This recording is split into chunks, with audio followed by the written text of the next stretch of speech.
Good morning, good afternoon, good evening, and good afternoon. Welcome to a bit of Pillars of Eternity. I'm off. I'm poorly. And, I want to make some progress in this game. That's the only cure Dr. Sawyer has prescribed. Rest, bread, Pepsi, and a bit of PoE. Eloth, do you want to have a chat? If those Johnbonne are right, you and I are stuck with our awakenings. Not quite the news I was hoping for.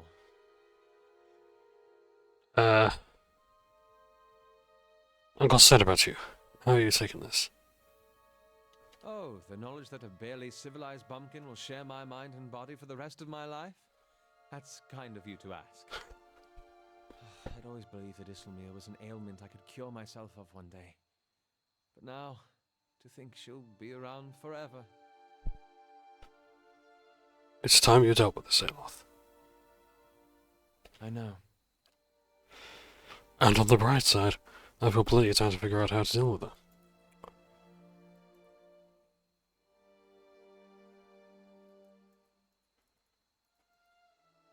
Your whole life, you've been taking orders. If you can't assert your authority over her, you'll likely never have it anywhere else. It's hard to be comfortable in your own skin when you're sharing it with someone else.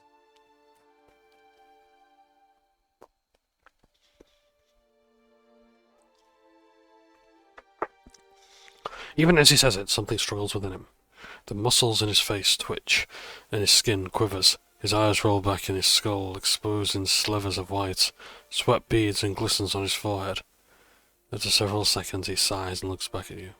That wasn't as difficult as I expected. I think deep down I'd always hoped to find a solution elsewhere. When I was a child, I always thought my mother would come home with a mysterious cure, but my father, without knowing it, could somehow send her away just as he called her forth. I can't pretend that I didn't spend years of my arcane training hoping that one of my instructors would have the answer to some any room where. When I joined the Leaden Key, I hoped that and believed that, with enough loyal service, I'd gain the ear of someone in the organization who could help me. Even when I met you and realized your unique talents, I hoped you might be able to reach into my soul the way I had seen you do with so many others. I've been looking for someone to solve my problem, and now I realize I gotta face it on my own.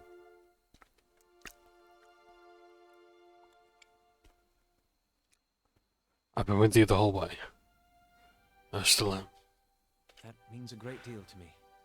Truly, that reminds me of something else the Johnbonne said. About the gods not being real. He says quietly, as if afraid someone might overhear him.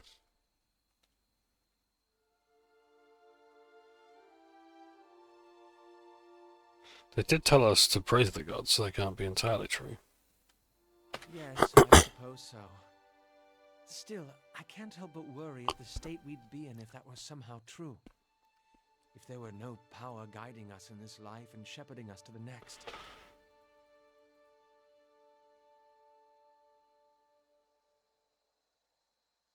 So don't think about it. Sound advice, indeed.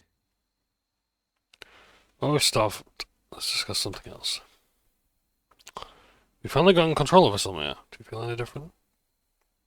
Just calmer, content. It's odd. For so long I fought her, lashing out at her intrusions and her incursions without actually stopping her. I wasn't used to taking decisive action, and I didn't believe I'd have the power of someone who'd infiltrated my own mind. It was a pleasant surprise to see that I was wrong. Well, that's it then, apparently. His mind is his own, yeah. Isselmere, the other soul within him, his alter ego that would help him get out of scrapes. And into some as well. Is subdued for the time being. Sagani, I'm terribly sorry, I've neglected to level you up. Your survival skill is paramount, so we'll level that up. Let's have a look. Accurate wounding a shot.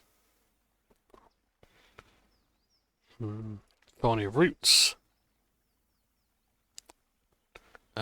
deals more damage by the sounds of things, or strengthened bond. Depends I can see all your attacks. I'm gonna go for that one.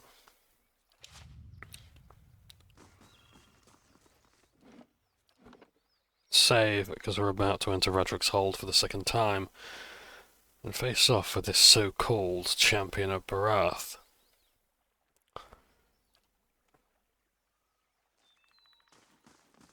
I'm gonna pull my chair in. Vampire, okay. As you approach the smiling woman at the side of the road, you are struck with a sense of unease. At this distance, you can see that her skin has a sickly pallid sheen to it, and her eyes are the glassy milk white of a cadaver. The expression sits oddly on her face, as if it requires great effort to maintain. Good day, stranger. Lord Radric has been expecting you. It is good that you have not refused his challenge. He feared you might prove a coward in the end. I'll escort you to him. What are you? A loyal servant, granted a boon for her good service. Oh, to Berath! Lay my lord, I will persist beyond the cycle and walk an eternity upon the earth. Seek answers from him entirely. If you want him. Yes, step to him. Come then, he waits. She points up towards the most keep of the Tyler Keep. Leads the way of the drawbridge. Ooh! So we might have time to prepare this fight. Yeah.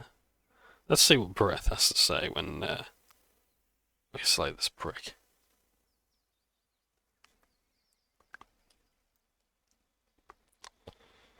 No, let's make a new save separate. I'm on the trail.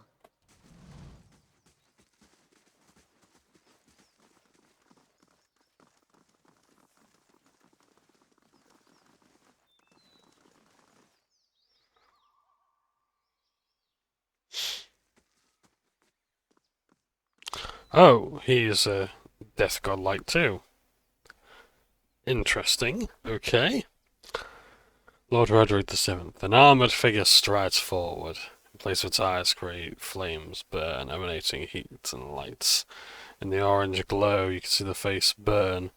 The face beneath it has succumbed to rot. Cheeks sunken, the lips pulled back over great gums and decayed teeth.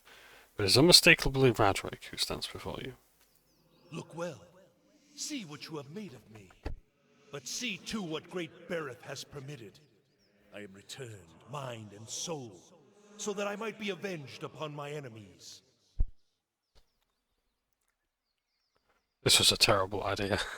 I'm going to say nothing. Are you struck wordless? It is a ghastly thing to step beyond the shroud, to be dragged back and tethered to a rotting shell. You will have a taste of what I have suffered before it passes. I have strangled the life from the usurper Kolsch with my own hands. So fell your champion, your great hope. Was that creature to be your Thane? A man without result, without aim, a leech growing fat upon the veil, senseless to the ravages his vanity inflicted upon his people. Almost sounds as bad as the alternative. I will not allow my lands to fall into ruin.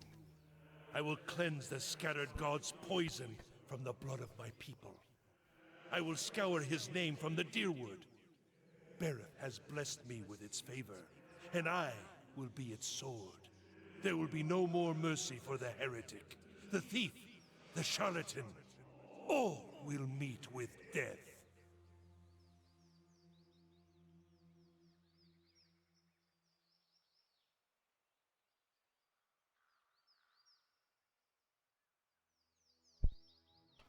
I'm going for diplomatic. I like to boost these up.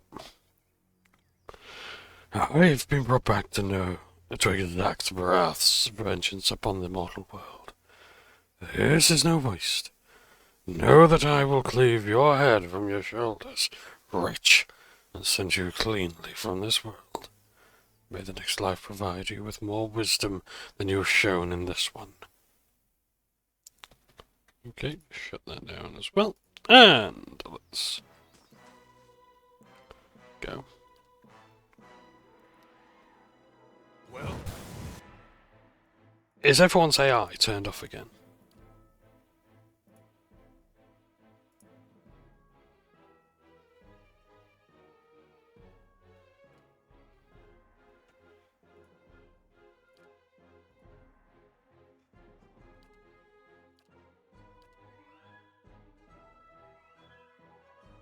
Ready, Watcher. I charmed? Yes, I am. That's great.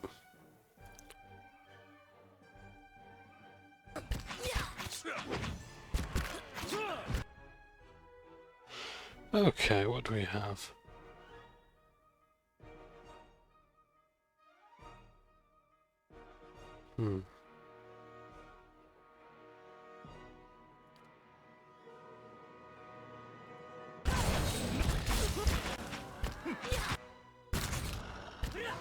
Oh dear, Roderick's actually quite strong and I'm fucking charmed, so this isn't gonna go well. I think I need to plan this a bit better.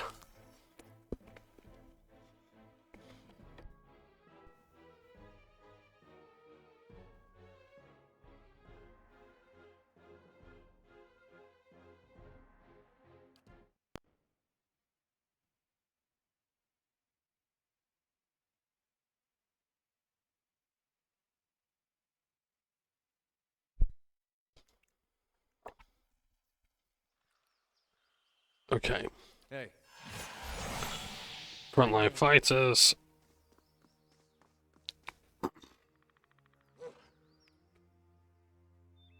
hey. Aye? Hey, well, how may I help? Hey, following your lead. Ready, Watcher. What is it?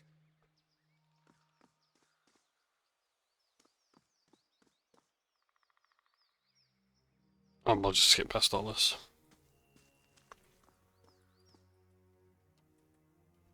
Look well.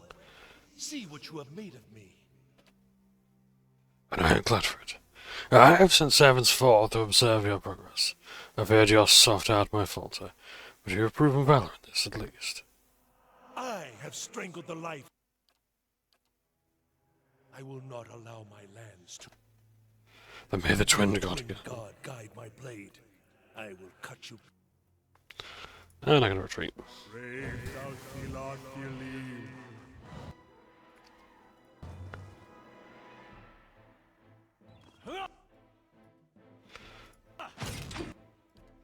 Right, I need to get this ability out because they're vessels, and I can do extra damage to vessels with my AoE. Have I been? Oh, I've been fucking charmed.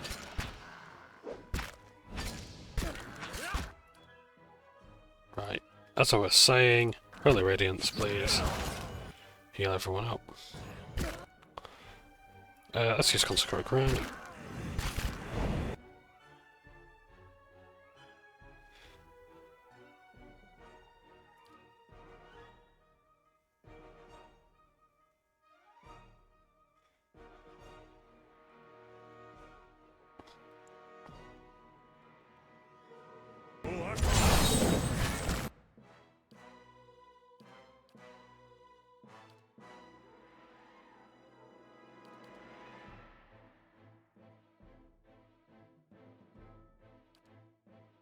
Yeah, I think I need some stuff. I don't know if these things are immune to unconscious. Yes, they are. Okay, so I can't put them to sleep. Chain Lightning would be fun. Arcane Reflection.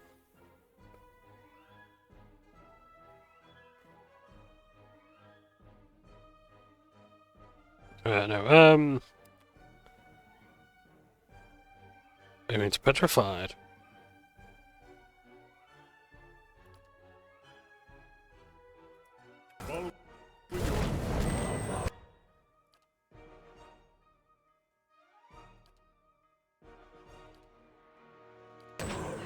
Just the healing chain. Calm us down. How many of these things could we realistically take out before things start looking too hairy?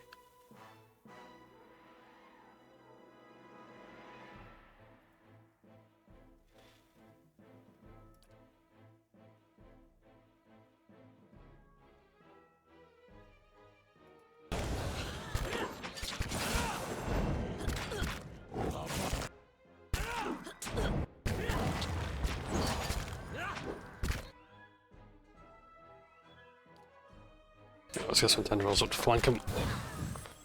Preferably if they die. Oh, and charm! That's great. That's just done everything. Done everything. Right, as you were doing, tentacles.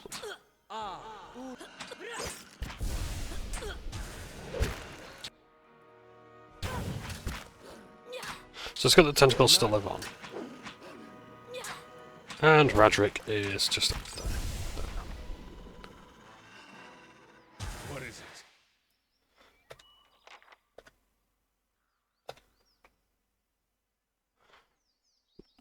The game's just crushed again because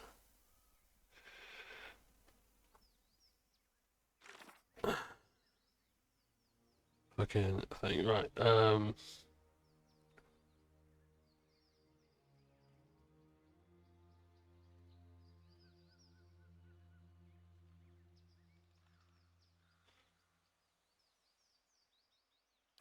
Champion of Berath. When saying Royal Radric, I thought killed the Veil free from his influence, but it seems that something stirs in the Great Keep yet. Once and for all. Okay, so he's dead. As you wish. He carries many scars.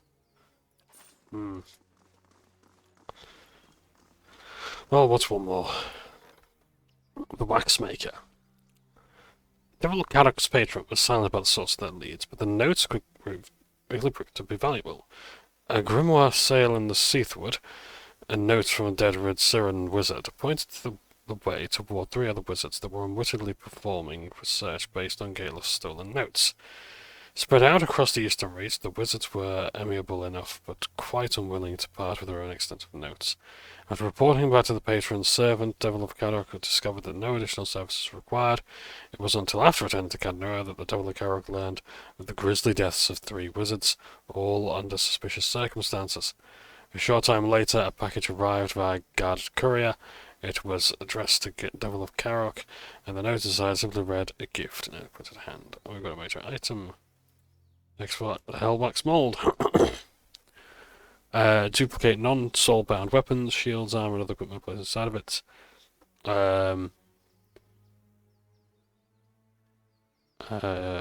Required to cover. I see, so we can basically duplicate a single item with that. That's, yeah, as long as it's not soul-bound. They who woke the scars. We've got another quest already. The Constellator Cloak as well. Well, Pathfinder astronomers who predicted the Lover's Tide that destroyed Andra's gift took many of their instruments and notes and hid them out of fear that they may be kept by the adherents. Decades after the war, the tribes recovered the astronomers' works. Unfortunately, all the astronomers, the original astronomers had died, and much of their writing was appended in no cipher. Trevelyan dukes have offered a reward for anyone who can crack the cipher from the Hathans. The tribes are reluctant to let anyone look at the notes, but believe it would be better to share that knowledge than let it remain secret. I will send you. No, I'll send the group of Mother to this task. That's finished in 1 day and 10 hours, and that's the keep fully upgraded.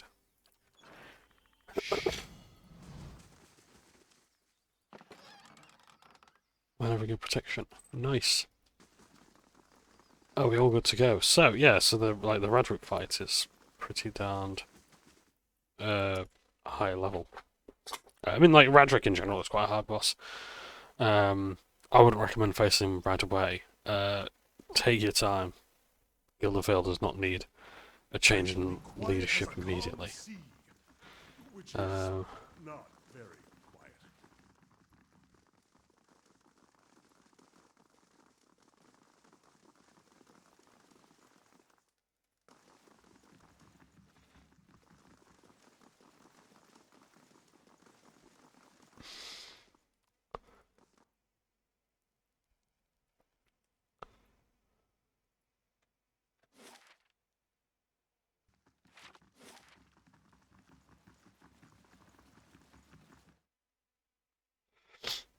So yeah, it's a cool little throwback quest. You don't get into like this act Yeah. Let's see what lies. But now we've dealt with Berath.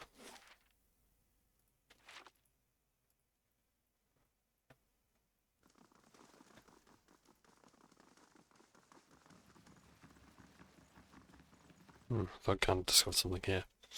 That's okay, let's just have a look at the throne room. Are there any little nods?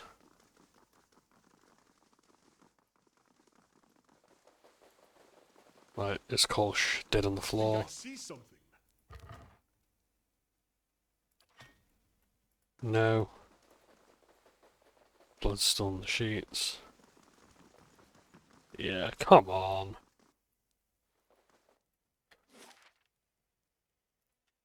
I'd like for there to have been something.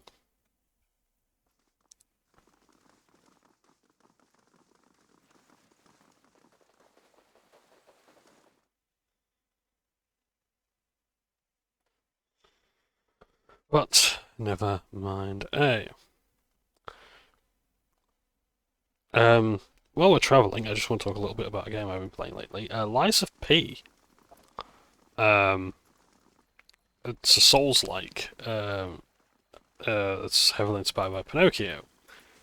And you fight puppets. And it's very cool. I really do love it. I think it's great. I've only played like about an hour and a half of it. Defeat the first boss. And it's like, I hope the game doesn't get too much harder than it currently is, because I'm very satisfied with how it's turned out so far. Like, stupidly, I did die to the first boss like 3 times, and it was just carelessness. But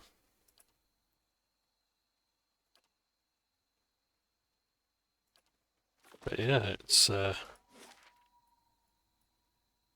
it was good. I greatly enjoyed it. I've greatly enjoyed it. Yeah, it's going well. Yeah, and yeah, I just saw like a little bit of it. I think it was like on offer. I thought, oh yeah, you know what, I'm gonna get it. Oh Christ!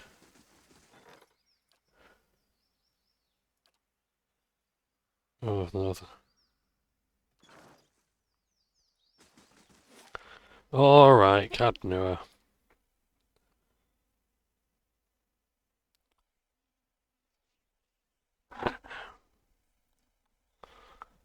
But I do like Souls-likes.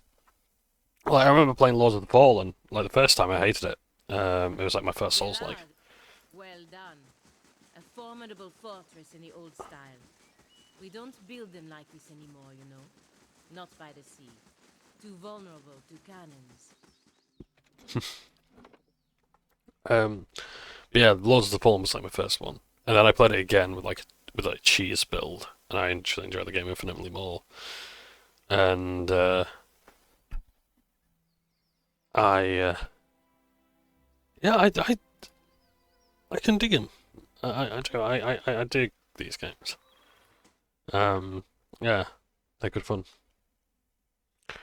Dark Souls, I love Dark Souls. The problem with Dark Souls 1 is, like, I really want to play it, but every time I think about the Bird of Chaos fight, I'm like, I can't be fucked.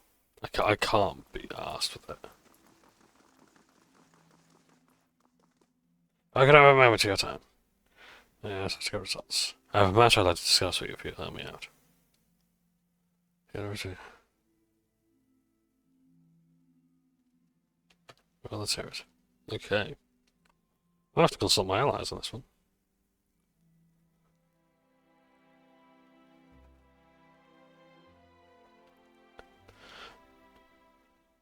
As the ruler of Cadnua, I'm sure you've seen your share of troublemakers. People determined to tear you down so you can share in their misery.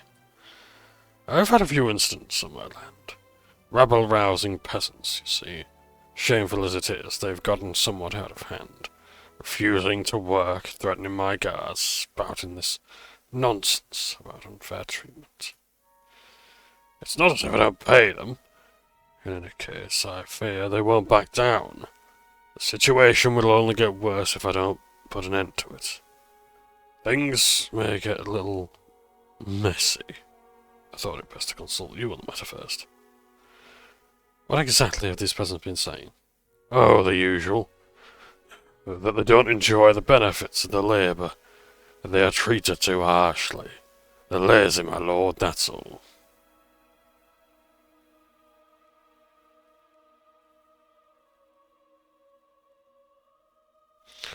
Over the questions. I'd like a moment to discuss this with my people.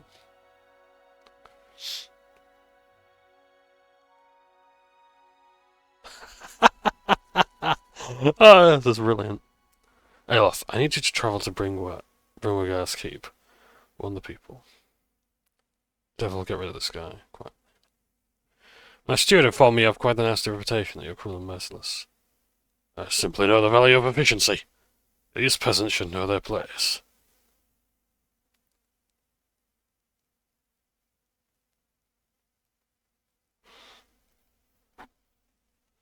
You'll hang all the same. It's not my place to do that.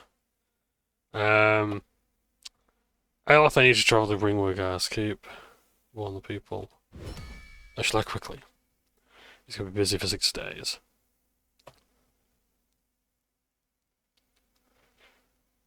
Have you come to any decisions? I don't approve of your brutal tactics, but I'll turn a blind eye to this on this one occasion. Now leave. Rungar opens his mouth to protest, but thinks better of it. He bows curtly, then turns to leave, shaking his head. Aloth is out of the party for 6 days. What to do? I have heard terrible things.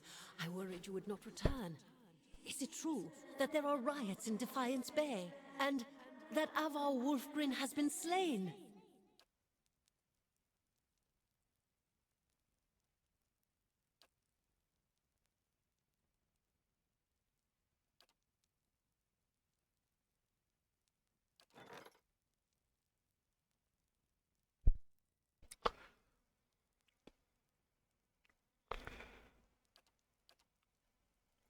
Okay. Oh, and the everything in Cadno is complete. I'll take a look. I need to sort out my party though. So let's go to our chambers and rest. Or better yet, we can go to Bright Hollow, but let's have a look around. If I maybe I'd start some of the companions here. We shall see.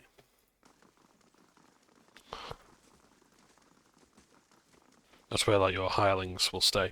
Your your custom made adventurers at least.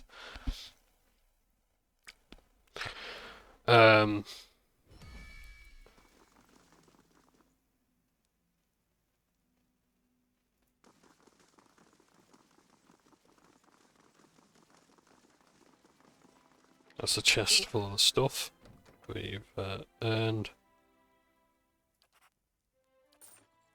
Good day to you. Have a look at your wares.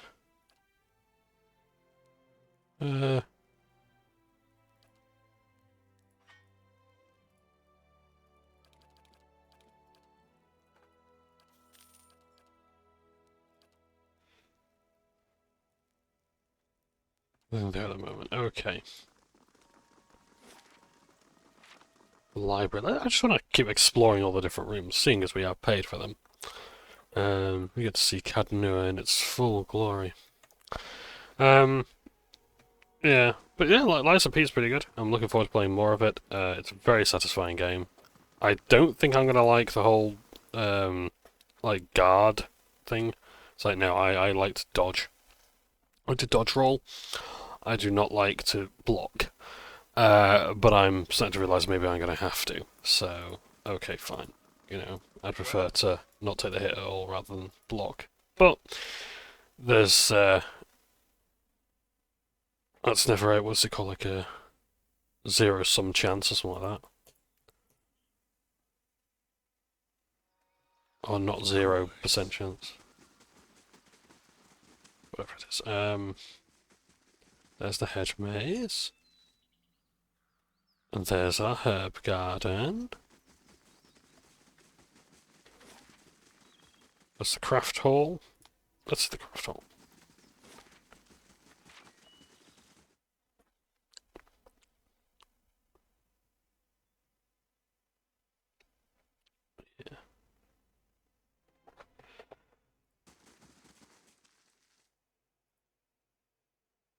Hello. Good tidings, my lord. That interests you in anything? I have supplies to the road, and I'm sure you'll find many things of use to a hardy traveller such as yourself. So this is where we get even better weapons. I'll buy a torch, actually, because I don't know.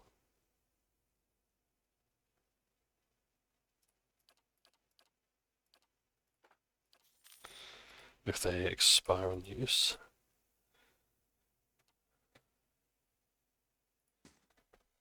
So you can install stuff to them, which is good. Then there's the Artificer's Hall as well, for crafting stuff. Amazing. You could fit a whole village in here. Or other such wares. Yeah, the loading times are bad. That is one thing I will say about like Souls-likes. They do a very good job of keeping the world all connected. Greetings, my lord. Here you will find only the most ingenious of contraptions, oils and snares and tool crafts, all to fetter and frustrate your foes. Do you wish to have a look? Yeah. Wow.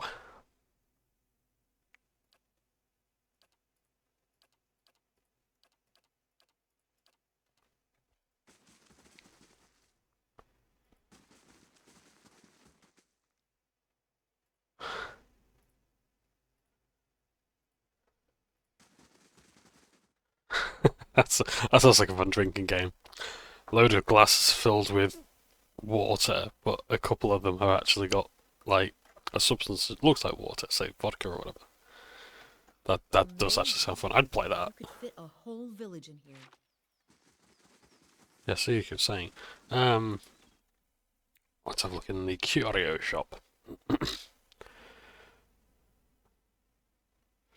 Yeah, like Dark Souls is very impressive for its world, and like it does just tie everything so well together. The second game is a bit of a hodgepodge, but the first game, yeah, it's so coherently put together.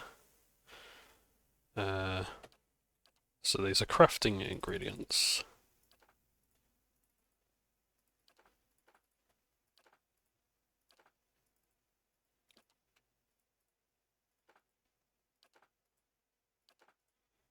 Trying to buy all of them if I can.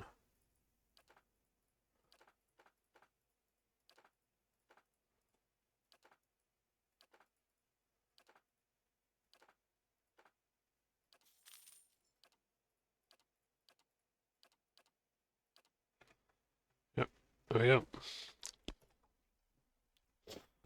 So I can make potions because I'm going to probably need them for the last fight of the game. Yeah. And we got the White March Part 2 as well. I have to do that before. Well done. A formidable fortress in the old style. We don't build them like this anymore, you know. Not by the sea. Too vulnerable to cannons. Do the chapel up at the forum. With Skald. Of course they live there. In the Bright Hollow. A nice little house.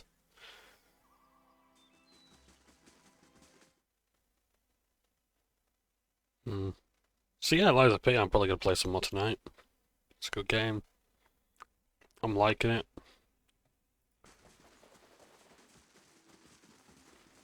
But yeah, Dark Souls, I'd love to play Dark Souls again, I really would. But those games, like, they just frustrate me too much. I'm, like, I know, I see, for me,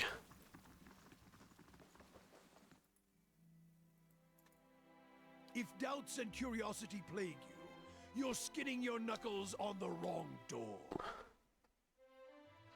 I'll talk to Durance because actually I need to know about his his feelings about me and travelling and whatnot.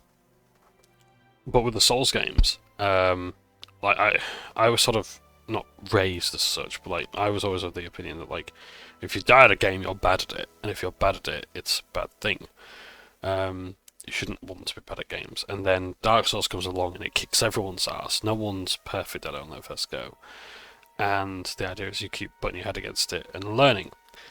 I don't really have the patience for that, and it's kind of like the problem that I sort of have, where it's like I don't even know where to start with some of these fights, or like what am I supposed to do with this thing? And then I think for a lot of people as well, they sort of deep dive into it. I'm like, I'm not prepared to do that. I will cheese and I will optimize, but it does sort of take the joy out of beating the boss, you know. So I do use the summons. Like, I loved Elden Ring for that. It's like the summons are insanely helpful in boss fights, because it allows me to do the things I enjoy, while the my giant jellyfish spirit is tanking whatever. But yeah, why are we supposed to? Oh, we're supposed to meet. The why of it is you're a watcher. It's not. A watcher runs two roads of why. For me, it's more a matter of what. There was a time when I wouldn't have spared a thought for your words, or even bothered with you, but now, seeing your watches is what I do, to put the truth to them, and see which of the two ways they bend. What two ways are those? Either that you're dry field in need of a harvest burning, or you're lost in the darkness. Either way you can see differently from others. I can tell by the way you've noticed the staff first off. Not many can see it at first, nor the etchings of the flames, but your eyes. He stares at you almost eagerly, nodding. Your eyes trace the path. That I could see. So which you, Dryfield or Lost in Darkness? The days we don't trade that question back and forth is the day our paths no longer need to be joined, and the trial is done.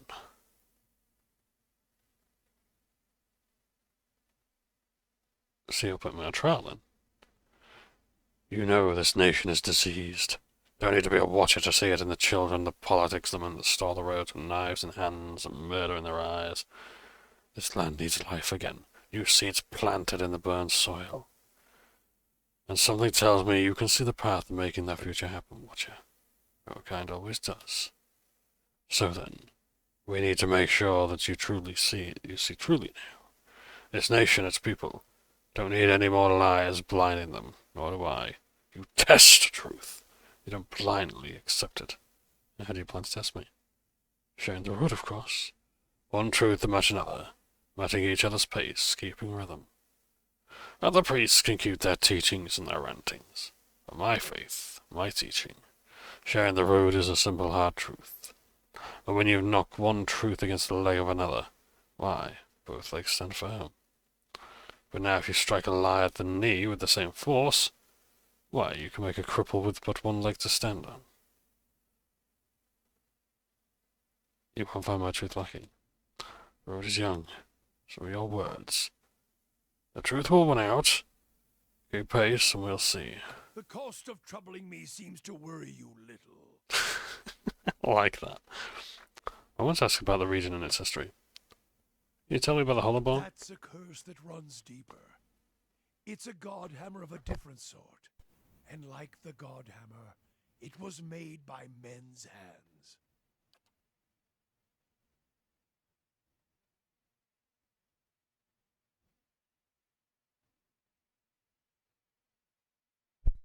All things have a price. Left unchecked, faithlessness virtues. It leaves marks on souls. Until souls don't have the strength to enter bodies that are pure. Animals are ciphers. All who play games with the fabric of souls are to blame the barren field they leave behind. Even watchers can do the same. Some simply watch, others try to weave souls, guide them as surely as white one across seven deer. That is why I correct the Hollowborn when I find them, and the ones whose hands have led them to this seed being spilled on the ground. Correct the There Hollowborn? are fewer souls. There are more vessels. It is simply equaling of the process.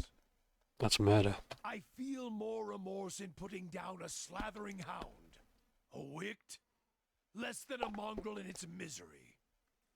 Murder is a kindness, not a crime. Always has been.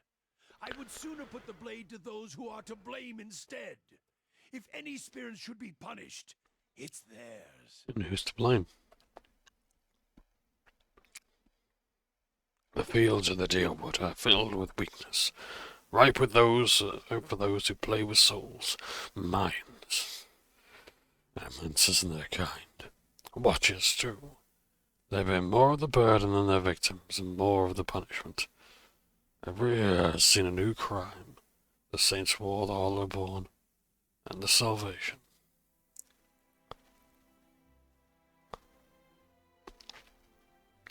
There's no proof the Watchers are blamed for these events. There are few who can shape a soul in such a fashion. And any Watcher, any true Watcher born in the Deerwood, would be able to see the crime even if they did not cause it. Silence itself is damning. Why didn't you end me then? Murder you? I would not grant you any of them the mercy I grant the Hollowborn. You would not be deserving of it. You would equate murder with mercy? Murder is an old word. Mercy is letting a soul fly free to the next body. True punishment? Ruining someone to their souls. Crack their spirit like you would crack their skulls with a staff. Beat them. Hurt them in mind and body. So their souls become shards. But you leave it inside the vessel like a bag of glass to either choke on it or pass it through their bloody stool. Oh, charming. Then, leave it in the body to think on it, like planting a new field with the right seed. It sounds like you committed it to memory. Many marks may I make upon your flesh, but flame leaves marks that cannot heal. Magrin doctrine dictates true punishment is one that remains in memory, in the soul, in the flesh. Even should the victims die, slowly or swift, sometimes by their own hand afterwards, the lesson lingers, burned in their flesh. That seems Have you harsh. seen a man branded by flame? He remembers it always, in every waking movement. It is a lesson writ in the only ink and vellum that matters, blood and flesh. One can burn the soul as well. It is an art, and I do not take pleasure in it. But there is more at stake here than forgiveness. Many of Aethus's faith were punished in the purges following the Saints' War. And the ones that harmed children, they suffered worse. What do you mean? We did what must be done. Wherever they were rooted out, their souls reclaimed. And if they couldn't be reclaimed, we ensured they would never inhabit another body. I wanted to ask about the region and its history. If there's any tie between the Hollowborn and the Godhammer? Aethus was the god of rebirth, and his light does not fall on the Deerwood. I've heard some claim it's his doing, his death. It's closed the halls to new souls. I doubt it. The Hollowborn have their roots in the acts of men, women. I feel it.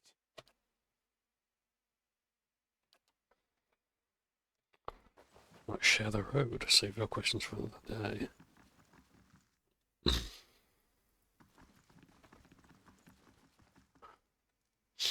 And now we get to choose our bonuses for sleeping in here.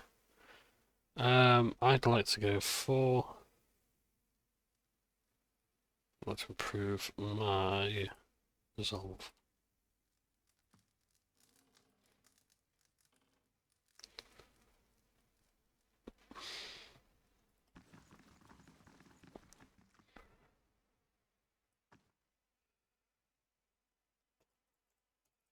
So I need to carry Durance with me for a short while.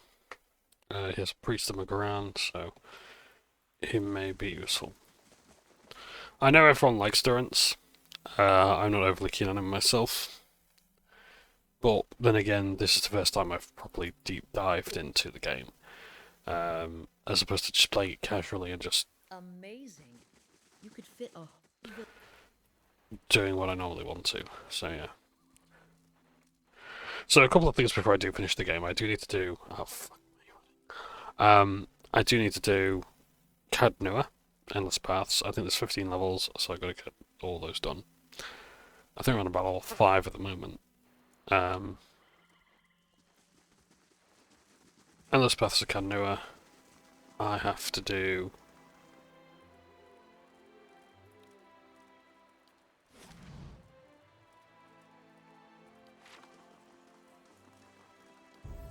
some other stuff as well.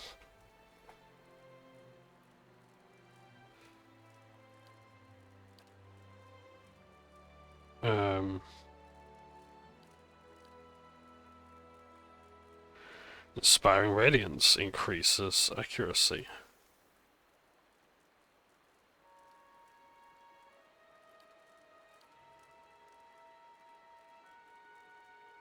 Sword and Arquebus and can cast a special version of Burst of Summer Flame. That's a Burst of Summer Flame. It's a fast spell, interrupts, and it does burn damage. A lot of burn damage. I'm gonna go with that one, but I think Aggrandizing Radiance might be the next sort of thing to go for. We've got a lot of levels to pump into them as well. More spells.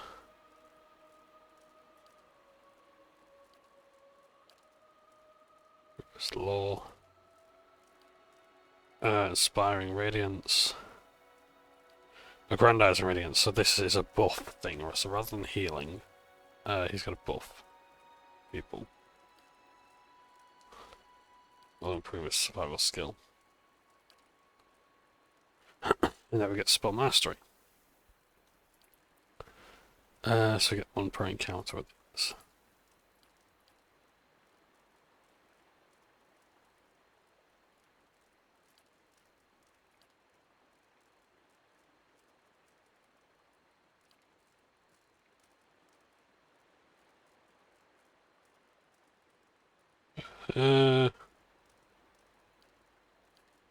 Meditation, yep.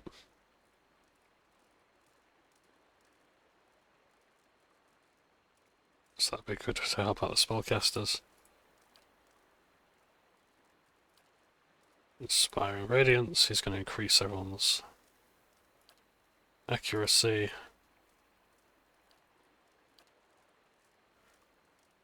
Some more Spell Mastery. Protection. Burn damage, yes.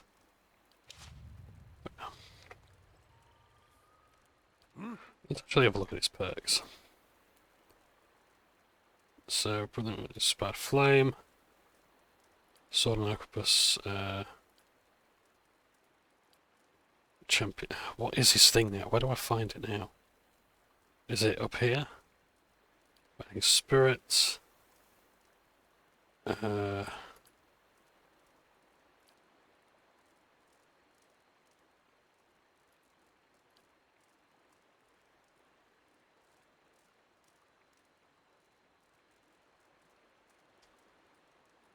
Trying to think how do I find it out?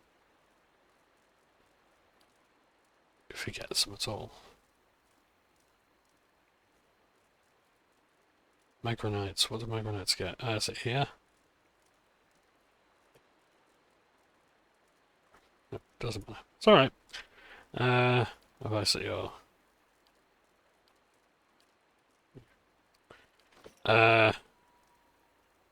let's talk. If doubts and curiosity plague you, you're skinning your knuckles on the wrong door. So we'll talk to Durance, because he has a lot of interesting dialogue and I want to hear it, so let's go for it. Do you know anything about the Deerwood and the surrounding nations? Deerwood's the best of them. The last spirit, if land can have one. It's a place where a man can walk freely, even make new roads. That's a rare thing in this world. Its generations, however, are damned, so no new footfalls may spell an end to it. Do you mean the Hollowborn? Yes.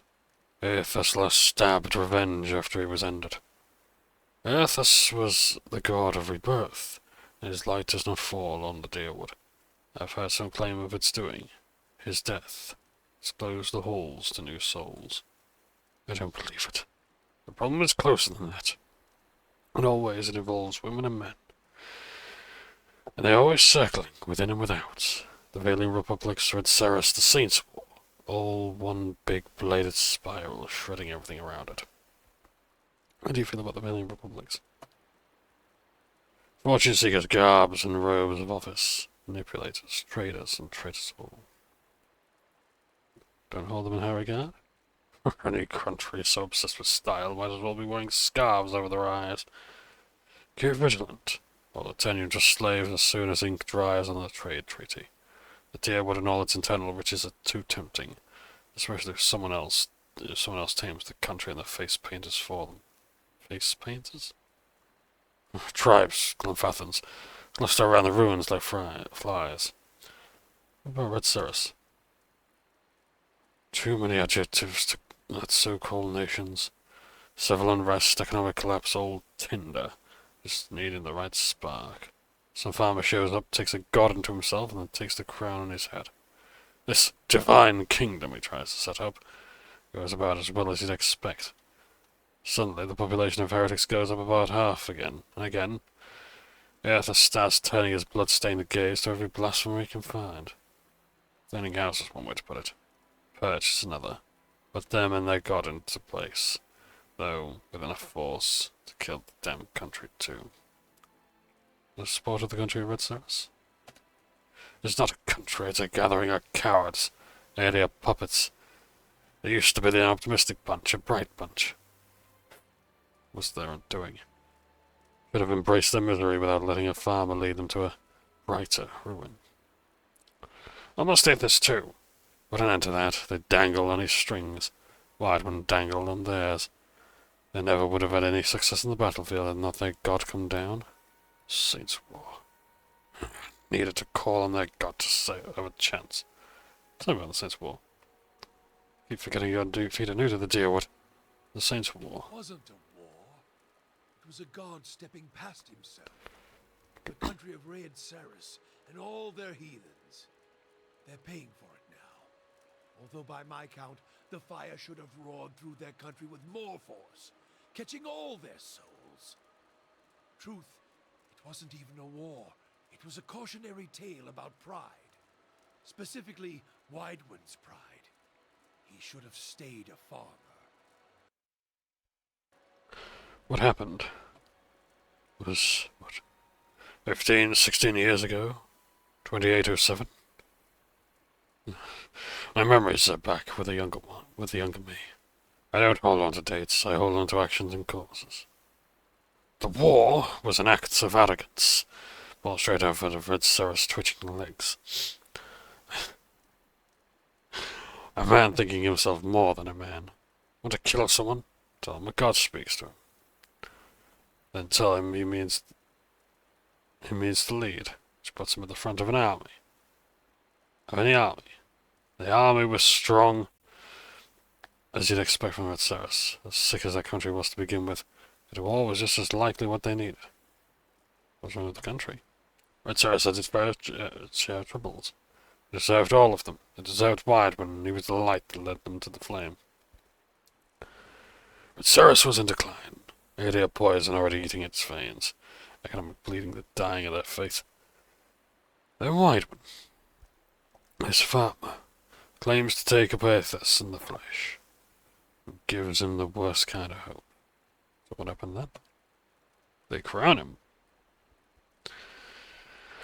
They make him king, the worst kind of blasphemy. Once he wears the crown on his head and the god in his flesh, why, he starts making changes, divine changes. Then he decides how he's going to change us, save us. How? He marches on the Deerwood to free us from our beliefs, like he freed the other souls in Red Ceres. Cold Morn offers its belly up with no resistance, and it's spared.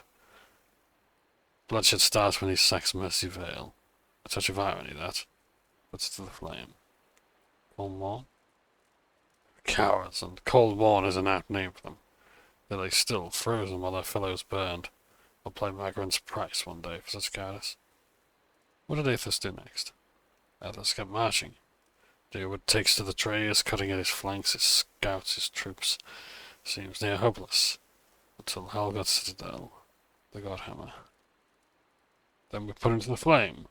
Burn the god out of him if ever there was one to begin with. 1,000 brave men and women take to the bridge, make a stand. Then we torched him there with the fire of the Godhammer. What is the God Hammer? Gods have taken flesh, in all respects, taking willing and unwilling vessels. It's not a violation, it's what gods do, as long as they accept all that comes with it. Men are weak. Gods? Well, we showed old Widewen that he was flesh and blood, no matter how much light was pouring out of his farmer's hands. Took men of faith to build a weapon, a god hammer. Judgment. Proved him dead at Halgot Citadel.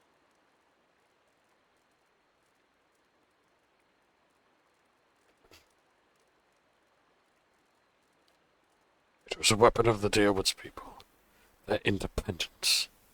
There are few that would deny that Aethys overstepped. The God Hammer reminded Aethys of this, fire and force so terrifying, so bright, it burned a god away. Durance held his staff in his hands, looking around at tracing the etchings.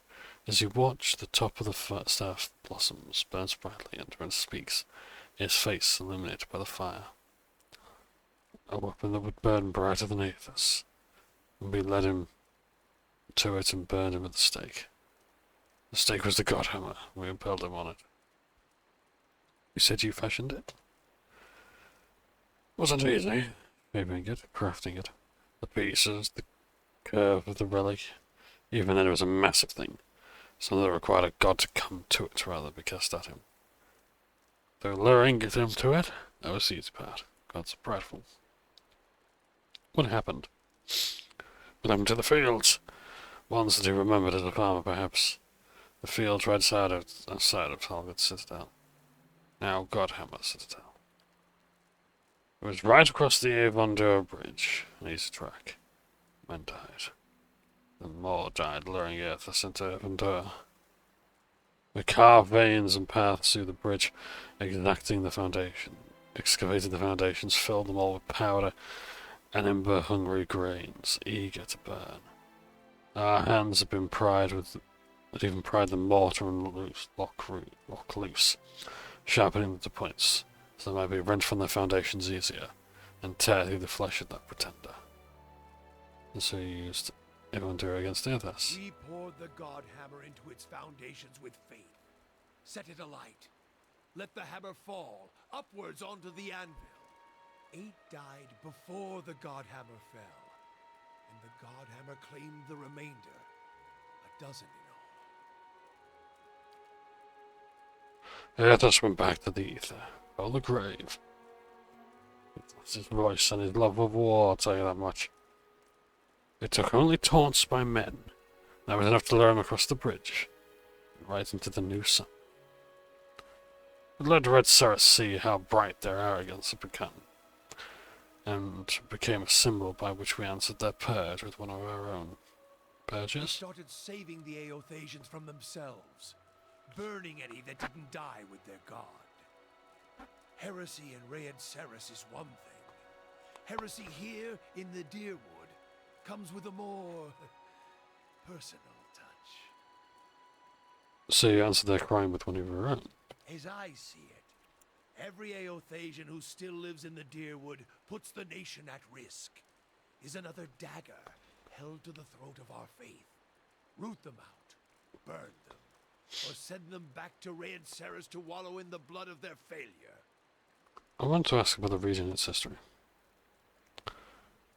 You're troubling me, and I may extend the tithe pool for each question. No questions for now. The road keeps until the next campfire. Okay.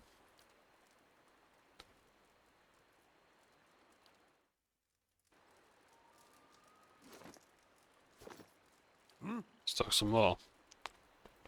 If doubts and curiosity... So I'm sent to Durance, his talks, but mostly because he's actually explained the law. See, when Idea talked about the Saints' War, I imagined him throwing like a fist-sized grenade at Aethys and blowing him up. Other references to the Godhammer make me think, okay, it's like something like, I imagine like a railroad bomb, you know, something to take something under this bridge. Wideman walks over, and kaboom. No, apparently it's like an entire field filled with, you know, gunpowder, rocks, upturned and whatnot, just shrapnel, just blowing up the land. It would be kind of cool to see the sight of that as well. I want to know more about the Salvation. Unless that's the bridge, maybe. Who knows? When the Animanters tried to place animal souls into children, if you ever need to prove that trespassers, that alone speaks to it. White one may have taken a god, but to put an animal inside the vessel of a child, Animancy is madness. Worse, it took too long to see the crime for what it was. I heard of the first tales, the all and suffering first. Like they always do, animals with animals, compounding the madness. Did you see what happened? First was a woman. Could have chalked that up to female weakness. Steady on Durance. Jesus. And the catmen. Could have chalked that up to them being animals. Then more and more souls ended up with their claws. A weak woman carried you into this world from the wheel, Postanago. You tell them, Pelagina. I would have given anything to place them within a cage to those who they saved, and so their craft shaped the craftsman. But those children tore their tormentors apart. They only give you a taste of what they should suffer. For me, I would make it fair for us both. Let's see about something else. I suspect the answers will seed more questions.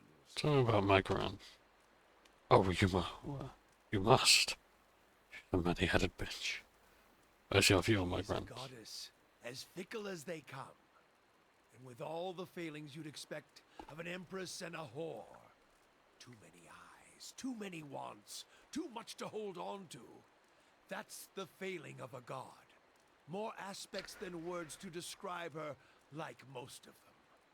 A god with many nations to oversee, only serves to spread herself too thin. Sorry about this. My nose is still a bit stuffy. Still poorly. Although flame rarely crosses twice. So perhaps if there is only truth there it embraces. Who knows? Gods get greedy. When it comes to fire is a god's hunger. What are her aspects? War transforms. Fire consumes. Trials purify. Warfare, fire, consuming, purification, and most of all, transforming. Trials as well, but all things are put to the test anyway.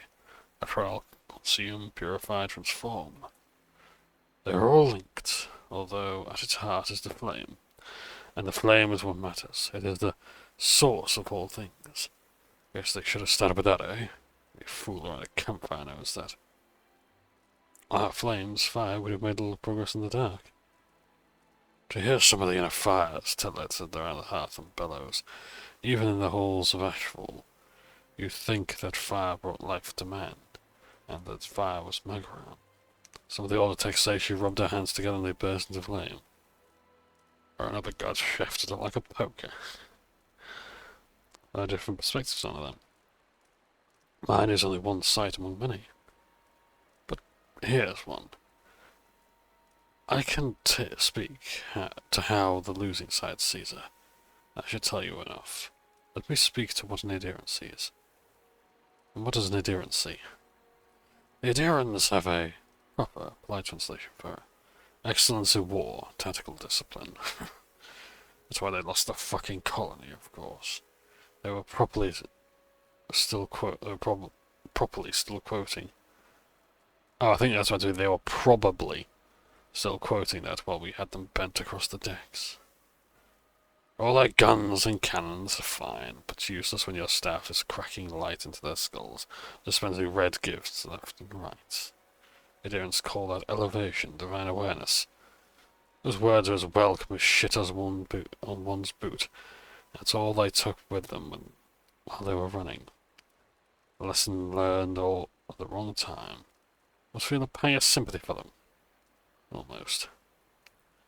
Lesson? What do you mean? The title of a god isn't knowing God. Adhering to words rather than balking a path, testing yourself in the heat of it. Walk till the words are stripped away and you feel it. Burning in your heart, that is the lesson. that Idiran politeness, that pretty adherence to the word of scripture as they saw it, that burned their ships, scarred them, kept them running through the Deerwood campaign.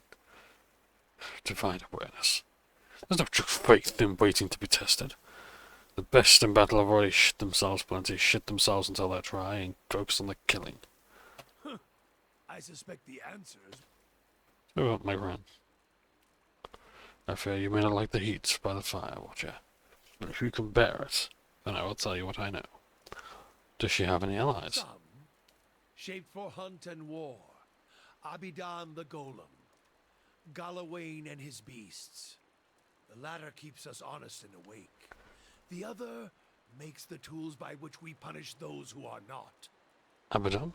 Oh, I'm familiar with Abaddon. Would have been surprised if you hadn't. Would have been surprised if you hadn't. More gods than weeds in a field, and those are only the ones of this lifetime.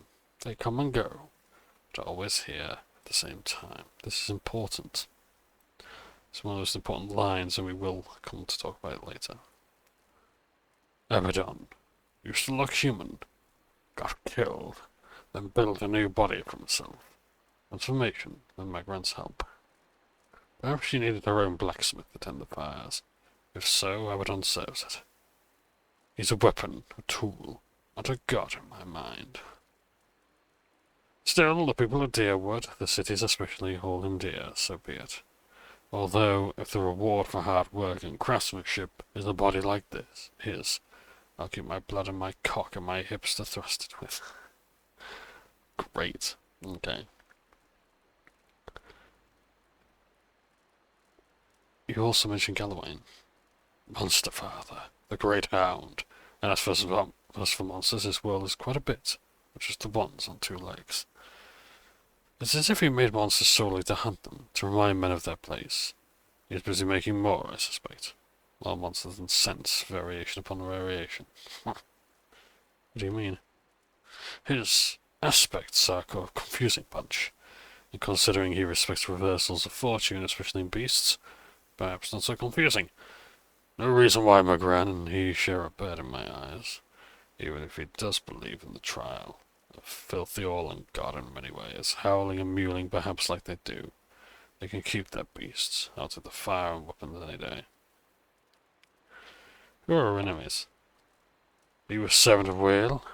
Mysteries and questions remain with him, at least until the next time we need to rest. That's funny you say that.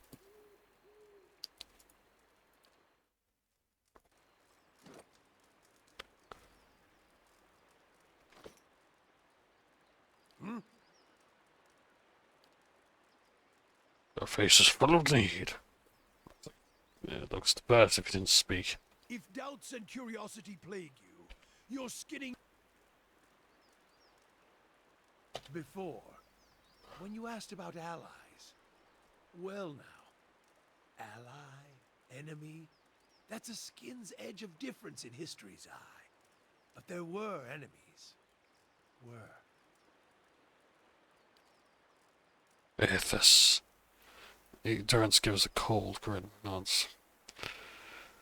But we sorted that out. Then Hylia, and a queen's crown of feathers and birds. Perhaps she claims to see the world from her perch. I hope she saw what happened to Ithas, and if she dares try to walk upon the earth where such fire runs. A temple of the things and windows and twittering music. The bird falls, know that it's a victory.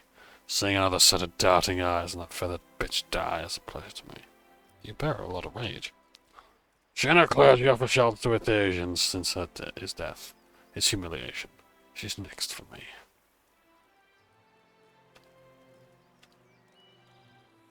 What? If doubts and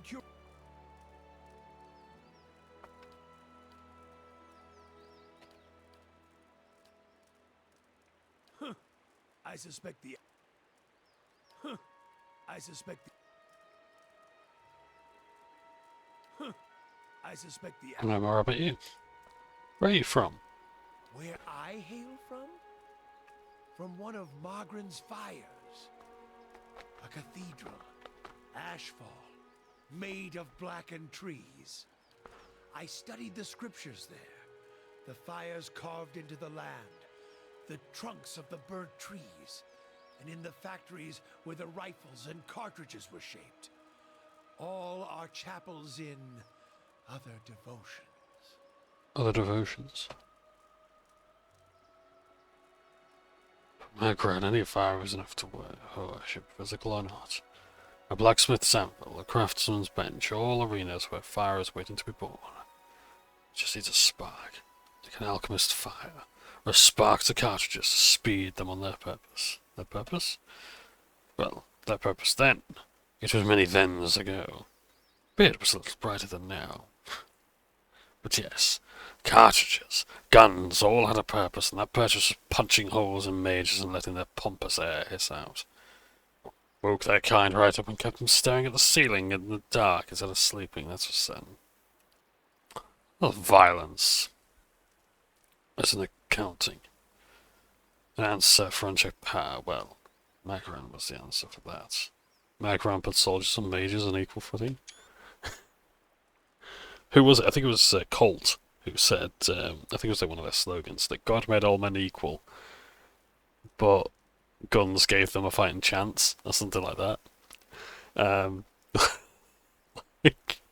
Like there was some based stuff coming out of like some of this, like, you know, these functions for war had some of the coolest ideas and slogans. Yeah. Mages were troublesome in that time. Firearms made every man a mage, and the caster's petty arcane shield was little match for them. It turned each commoner into a beast that could spit fire. It leveled the field of battle, that's for them. Made many a mage a grave. That is kind of fun. There's a Counter Monkey episode talking about like the Jedi Hunt. I think it's called the Jedi Hunter. And it's like he basically ends up using like bombs and grenades and things like that because like the Sith or the Jedi, they can't block this stuff. You know? Like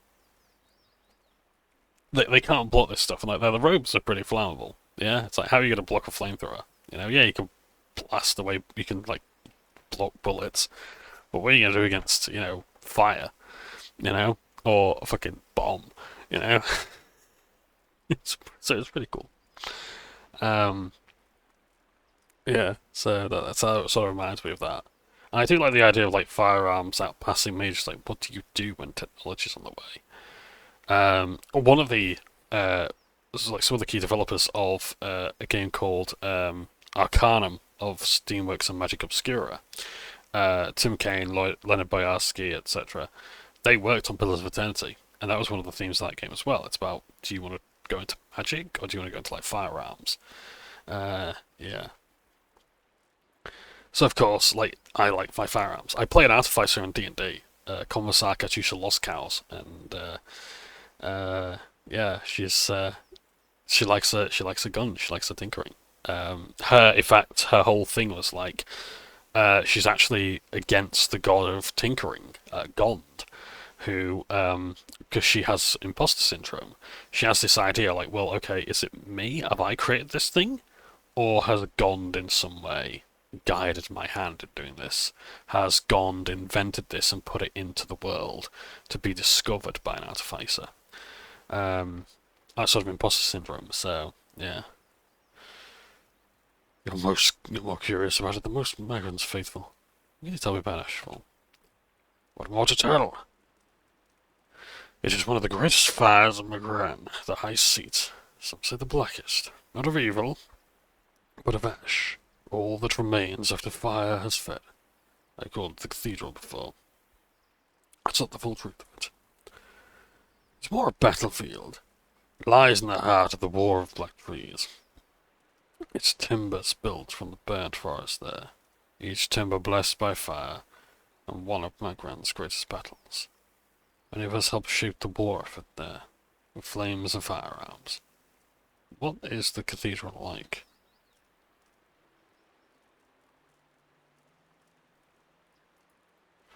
Do you have real eyes painted on your skin? There's more mysteries than questions, and even marching force of answers won't placate you. Even soldiers need to let their thoughts settle, just as their priests do. We'll just rest again. And how's this coming along? 4 days. If doubts and curiosity plague you, you're skinning your... Uh, I suspect the answer. Seven Ashfall.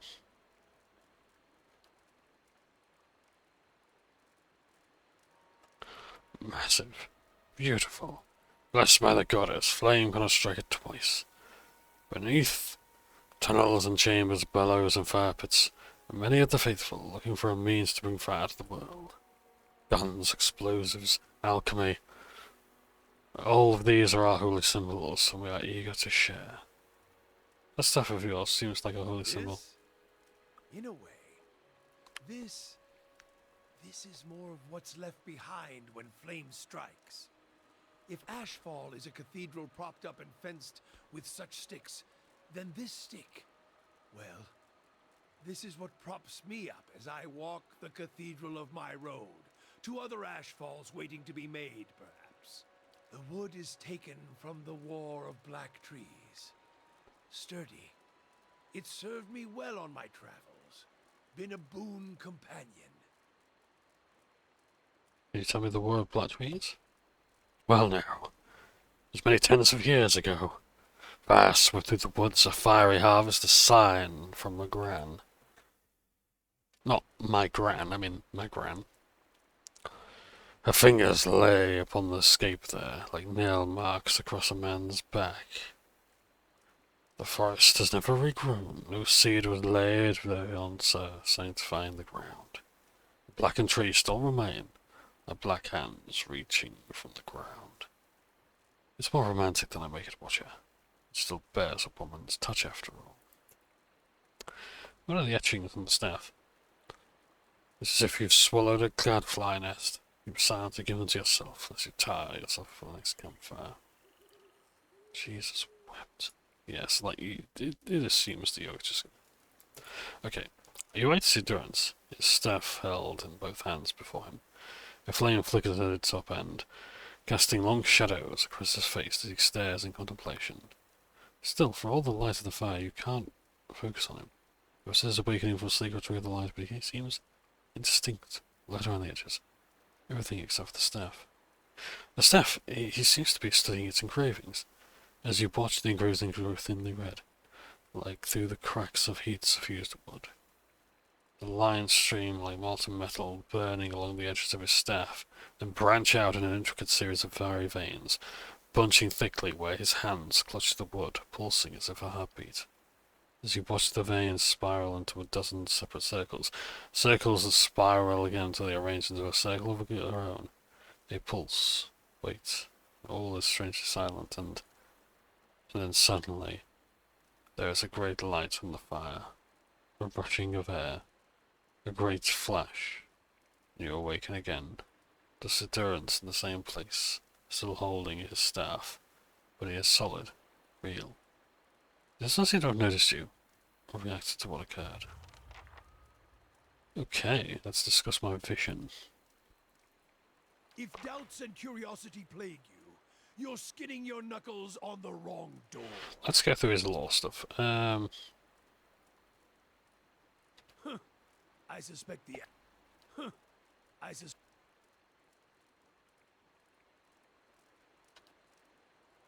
Ashfall stockpile of guns, an alchemical fire sounds dangerous. Life is dangerous. You would know that more than most. Flame is always hungry. If you don't respect it, its kisses will fire your loins like a Defiance Bay copper corner hole. Some chambers were consumed, some destroyed, but Ashfall remains. I'll be good to see it one day, if I return. I doubt I shall. Why is that? Because home is a mess of disappointments, that's why. Never make a place your home, Watcher. That's my advice to you. Keep to the road. That home is a curse. It'll kill you to stay. They don't know how true that is, yet. And the moment your foot exits the door, it'll never again measure up to the cathedral in your head. Yeah, that's true. You notice Adair's been listening. He speaks under his breath. Don't know if the same problem with so much the cathedral in his head as the bats in his belt hair. Sure, I am sad, though, that I missed the party that must have thrown. As soon as he'd left, now that's a disappointment. Is that why you wonder? I'd expect you to understand, Butcher. You don't seem to value whatever home you are from, either. You are likely a stronger person for it. So if you ask the why of it, Butcher, the why that you don't need a cathedral to uphold the faith, I'll remind you one of it. I don't hate it. I don't despise it. I'm not some weeping cast-out fool. I wonder because of my faith didn't spread it. I have many tens of years to go before Durance's trials. Let me go.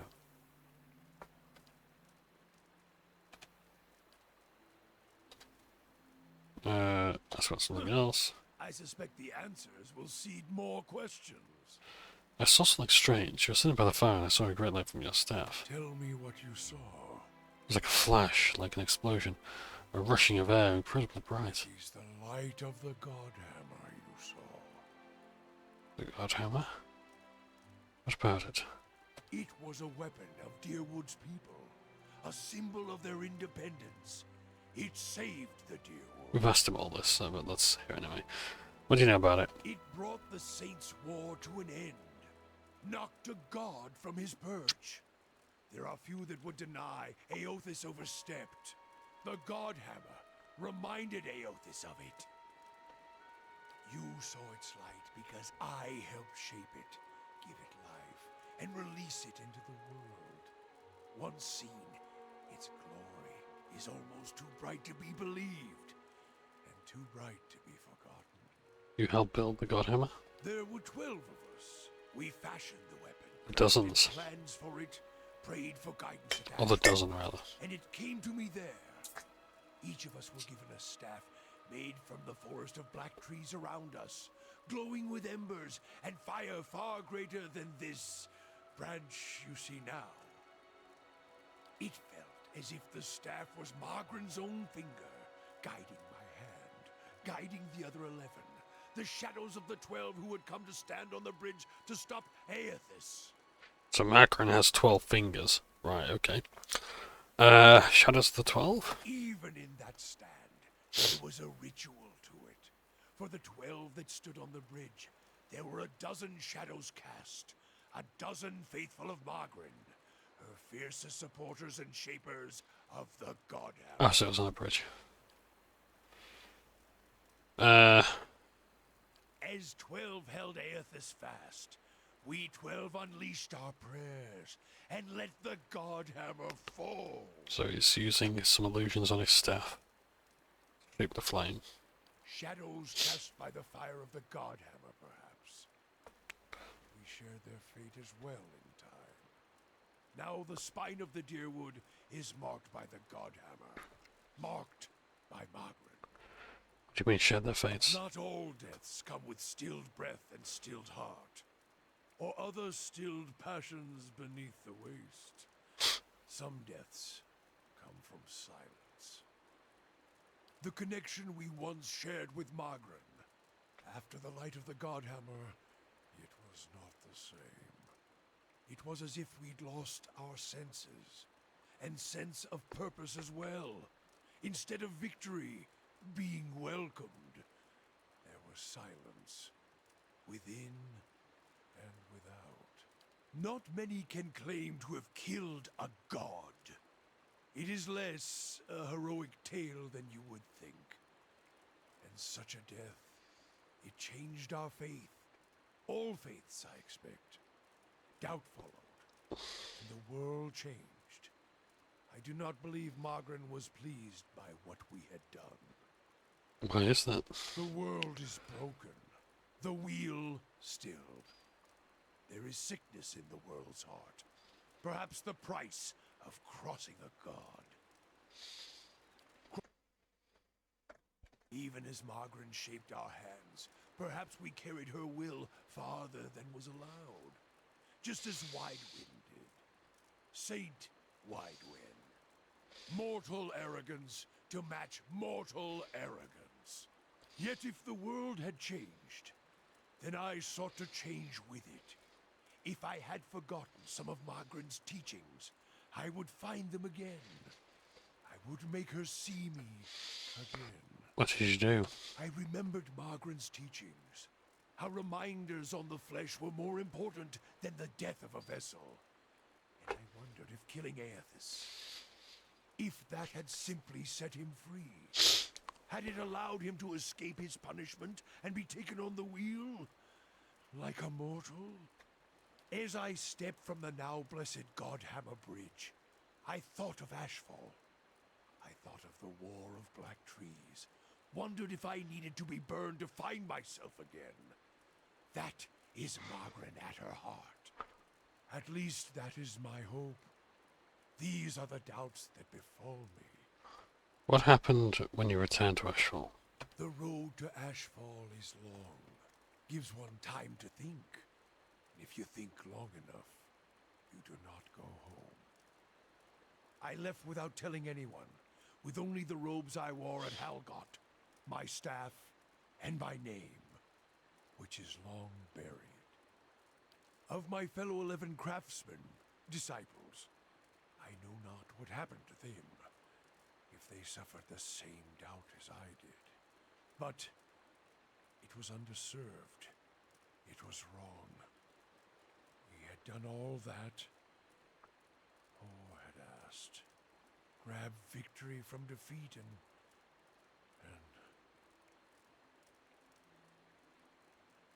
You feel as if your God betrayed you. there is something about being used and cast aside.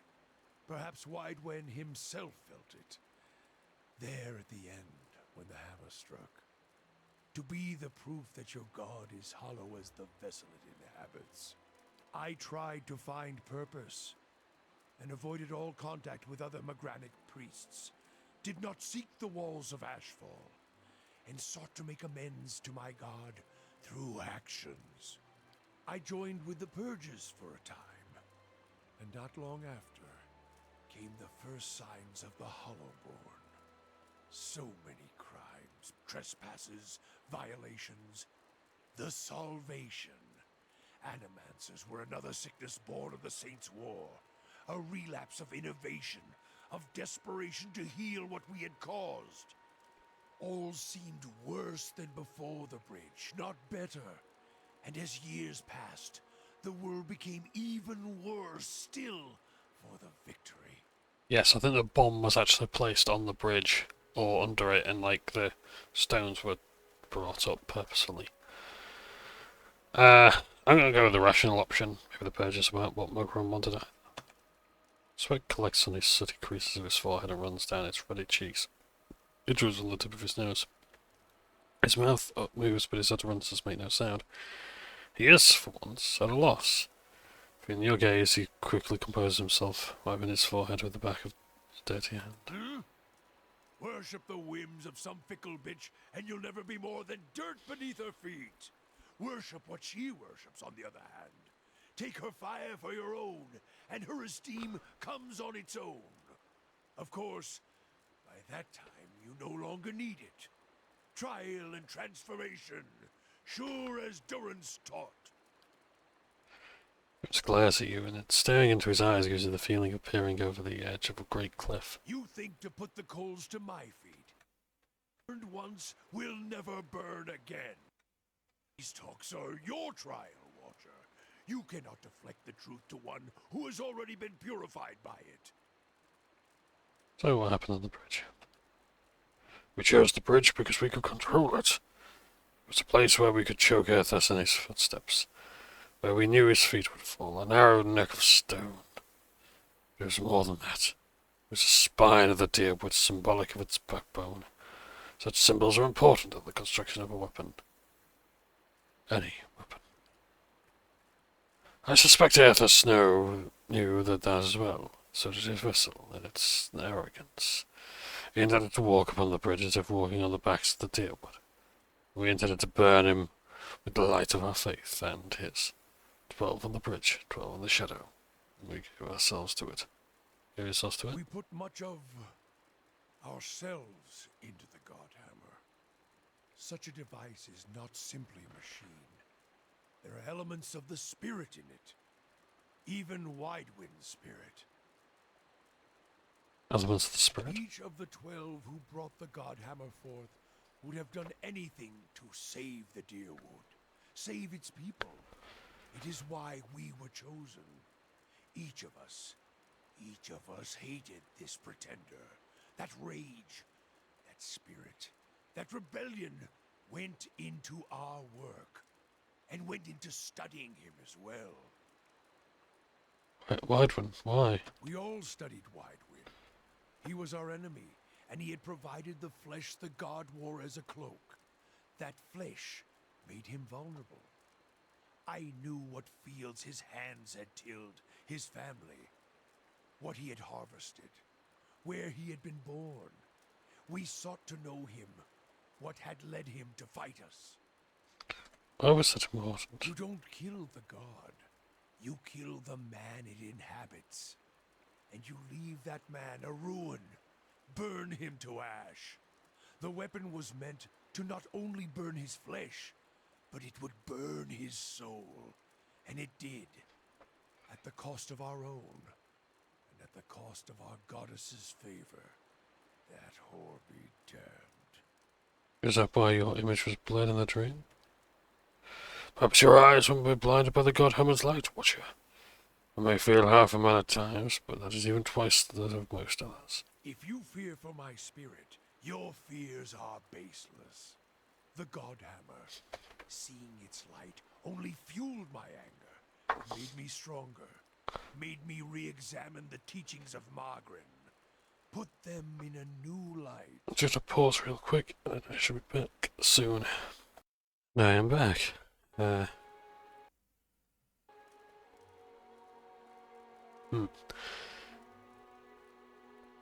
looked as if there was part of you, as if your spirit had been sheared in half. I do not need you to cast any more questions on me, Watcher. Nor did I ask you to look upon me without my leave. Get gone, and leave me be. Continue to get to know Durance. Rest again. What? If doubts and curiosity plague you, Durance is not a name. No more than Watcher. Durance is not a name, it is a title. What does your title mean? Durance? We've shared the fire and a difficult road enough. Enough to know you're willing to suffer one and walk the other. Every god who has followers has a chapter solely for them, whether they know it or not. I know it. This chapter is not a thing of intent, but a flame that catches you. Everyone hears dogma and hymns and rituals in a different way. And whether they admit it or not, the fires that catch your senses all weave into a larger bonfire, which becomes your religion, your way of life, your road. Worshippers take what they want from the god, and then translate it. So it was with Durance. He was a man once, before he became the religion. I'm not familiar with the teachings of Durance. There is no scripture, no poetry or wordplay open to interpretation. Its disciples are often not welcome, so they walk the road. A physical devotion. Many a metaphor has killed a man, when it would have been best to show him the truth of it, as ugly as it may seem. Before Durance, I put my faith in a great many such words, and encouraged others to do the same. All were weaker for it, unworthy of the flame. So the thing is, there is no script, no poetry or wordplay open to interpretation, and yet you speak in riddles.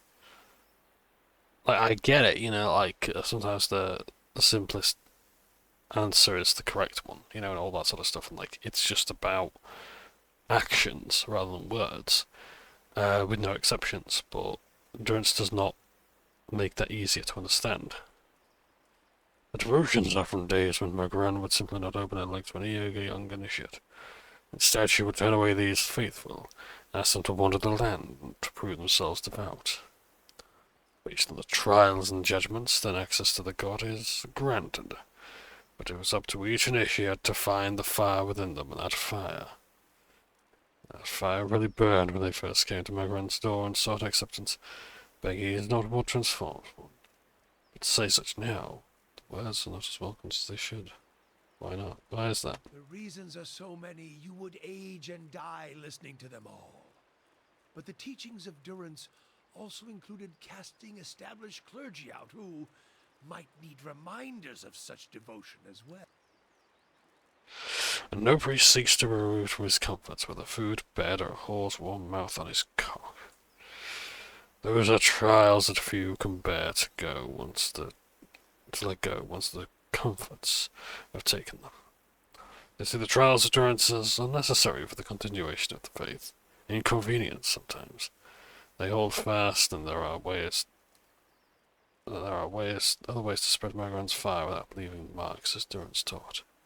What do you mean, leaving marks? As the disciples walked the road, the trials of Durance they suffered and dispensed were also ones of justice. All potential converts, even the faithful, were tested for weakness. And if their weakness broke them, so be it. If they survived, then they were transformed, made stronger as Margrin seeks of all. Before I followed the way of Durance, I did not test myself. I did not test others. Weakness and injustice thrived around me because I permitted it to be so. Sigani is busy sharpening another bow and arrow head. It isn't even clear she's listening, so she looks up and shakes her head. One thing I'll never understand about you northern folk, you live amidst plenty, and lands are down to like to kill you overnight, and yet you have this funny notion that carving the shit out of each other somehow makes you worthy of it. I'll never understand it. But then, we can't afford to make a target practice of one another in Masuk. Ooh, priest option as well. So these trials of Durance, his teachings breached Boudica's rule.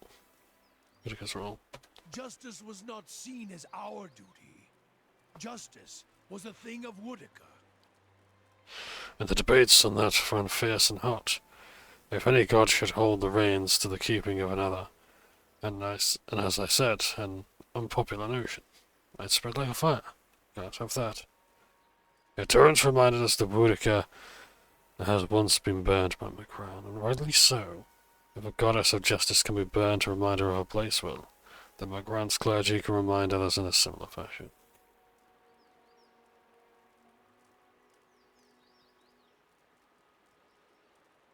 So this religious travelling chapter was put down. There were not many of us. I'm the last. And there's no words or poetry to mar Durance's teachings. There's little to keep it alive if that fire dies. But that in itself is a test. The Saints' War gave Durance a new boost of popularity for a time. A saint to match a saint, ruthlessness to match ruthlessness. Versus the Vidal, well, we took the battle of Berath and Redcerus. It took strength to turn back their heresies. I doubt how many of Moran's highest could have done the same. The teachings dwindled, died, as most flames do. But they still leave marks. You can punish others. Transform them. If they broke, so be it. The greater the ruination of their flesh and soul, the greater their hope of salvation. It was the struggle that would strengthen them. One can have enough of words until you hunger for giving the red gift to some prattling fool. Whether they serve Margrin or not, God and faith can drive a man to do much others would find difficult. Durance himself admitted as much. He did not relish the task, but he did not shy away from it. And you follow this teaching? All life does, whether by Margrin or not. The Saints' War made it necessary, and as distasteful as it may have seemed, well, now, every mark of Aethys, every weak soul that exposed our throat to the enemy. They would answer for every soldier and Magran disciple that had fallen. I punished others, yes. Men, women, children, and I did not spare the staff or any other instrument I felt would learn them and strengthen them. A purge not just of Aethys, but of frailty. A burning of dry fields. A sacrifice at the whore's altar. But who needs her words when one has her flame to show the way? You don't dress like a priest, and your robes look as if they were touched by fire. And you don't fit any manner of watcher I've ever seen. Does that make you one now? Don't answer that. Are those the same robes you wore at Helget? You troubling me? Yeah, okay, fine.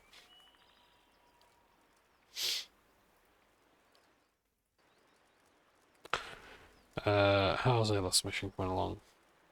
2 days and 18 hours. What? If doubts and curiosity plague, How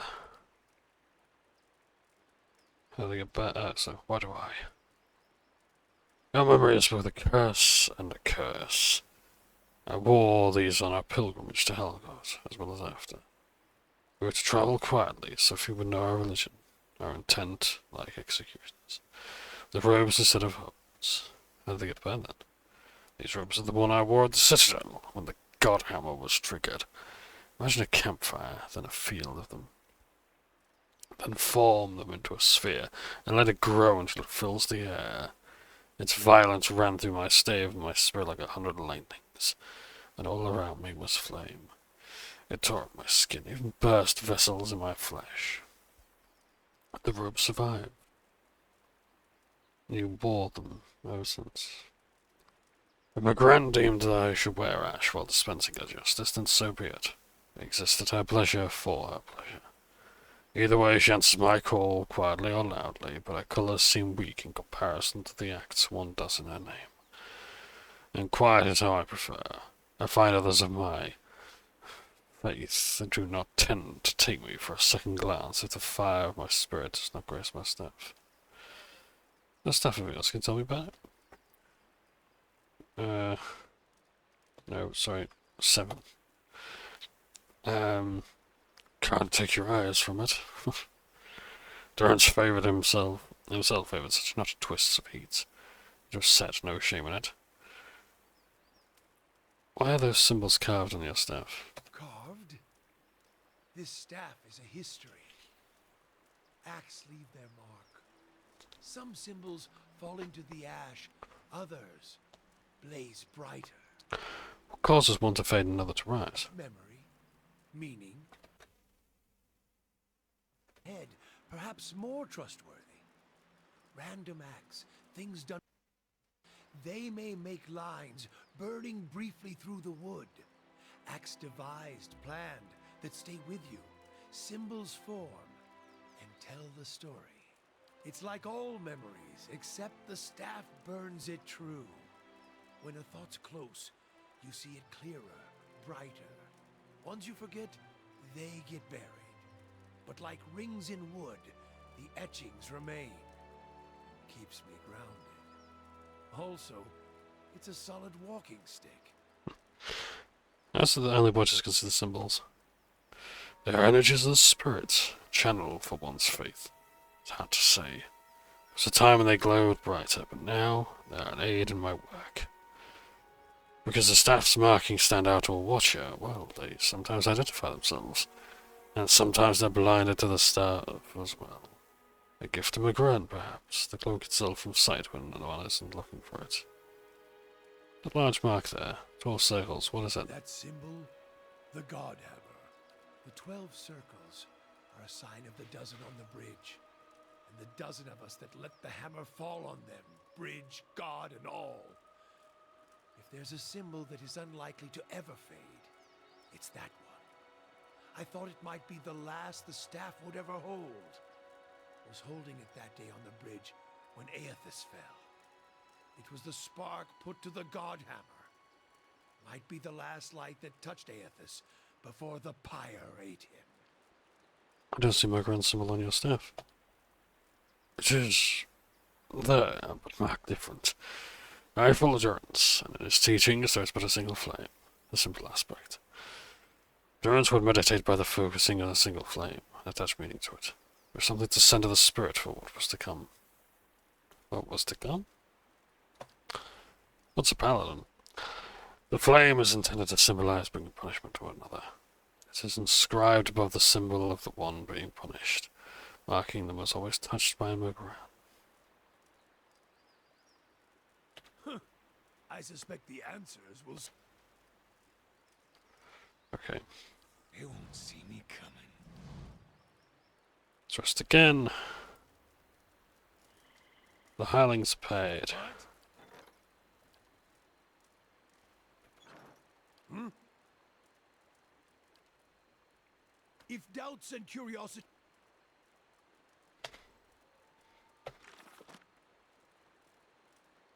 Oh no, it's not again.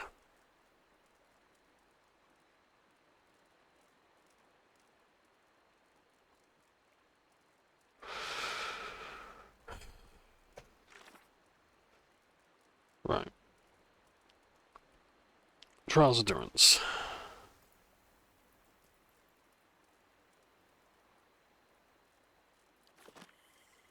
Hmm? If doubts and curiosity...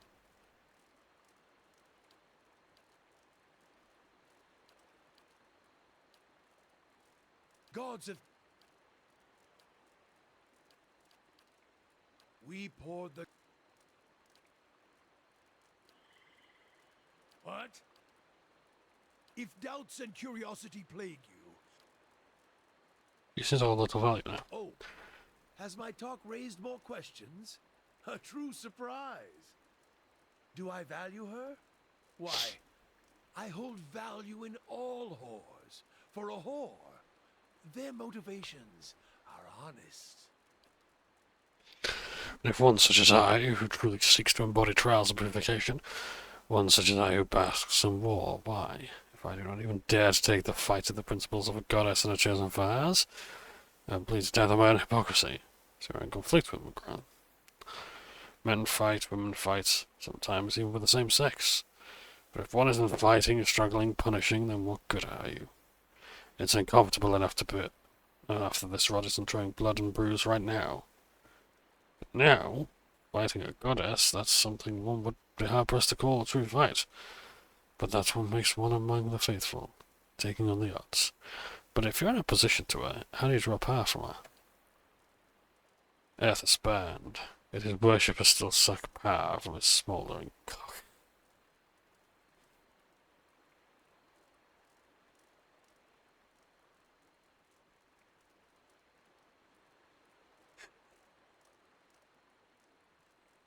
Oh, that's brilliant, okay. Beyond the spirit twister there lies and blasphemies.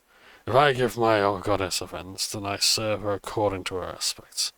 And it may be that in giving such offence or receiving it, I may find deeper lessons. It said the same in his travels. It was in defiance, that feeling that there was some other truth that was not found solely in staring into flames. I sus... What? It may be that we just need to continue questing. If doubts and curiosity... Hmm? If doubts and curiosity... I suspect...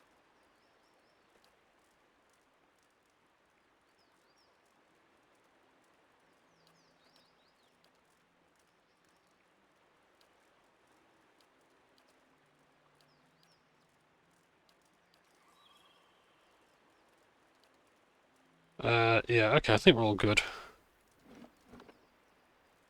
We can carry on. What is it?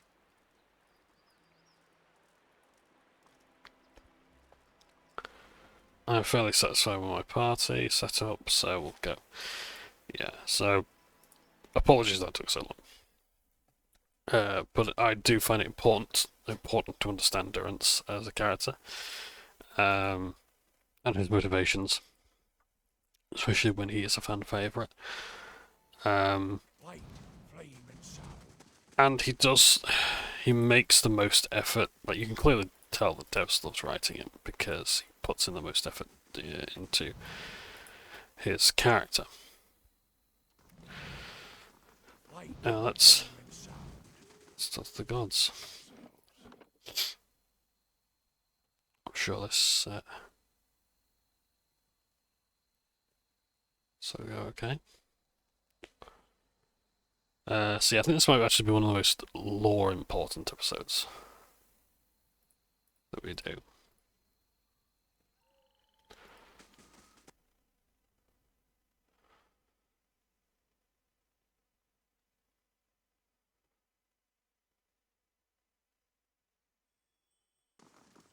They won't see me coming.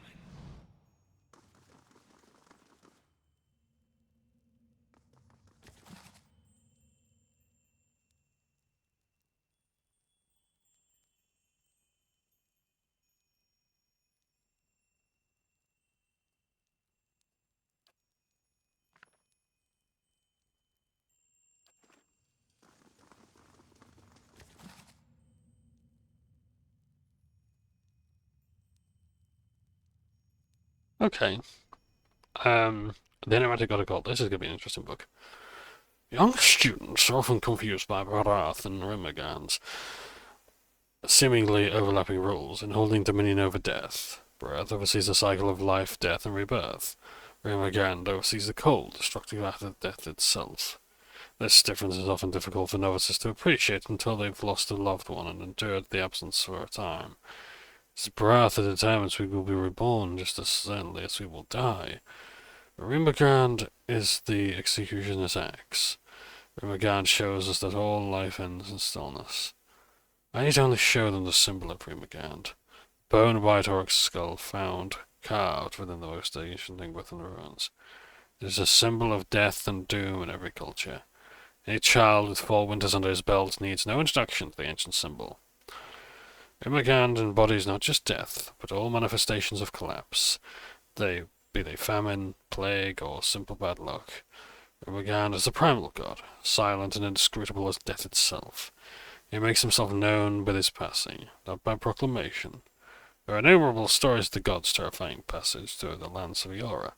When the beast of winter stirs, bitter winds and beastly howling follow that creature's every move. Whenever the beast plants a hoof, all life withers into dust. The faithful Rimmergand insist that even another god's life can end in stillness. They claim the other gods must flee before the beast of winter's mastery of death. But we know not if this boast holds true. At the beast of winter shrouded in snowy clouds, those who have seen the shaggy white monster claim that the souls of the fallen can be seen clinging or perhaps frozen to the beast's fare. The dwarves of the boreal south have numerous stories to tell a similar plot. A brash hero seeks out the beast of winter to rescue the souls trapped in its fare. These tales never end well, for even if the hero saves his beloved soul, the hero dies in the process. It is not a proper tale of Rimmergand, as the hero's life ends in stillness. So Rimmergand's going to be an important figure as well. Book of the Hunt. So Galloway. Book of Magran. Midwife.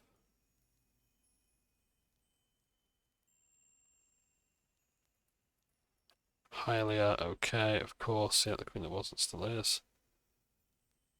Woodica. Let's read about Woodica. Dear sisters, do you still remember your first deliverance? When you strangled your first wrongdoer, did you see the moment when life became death?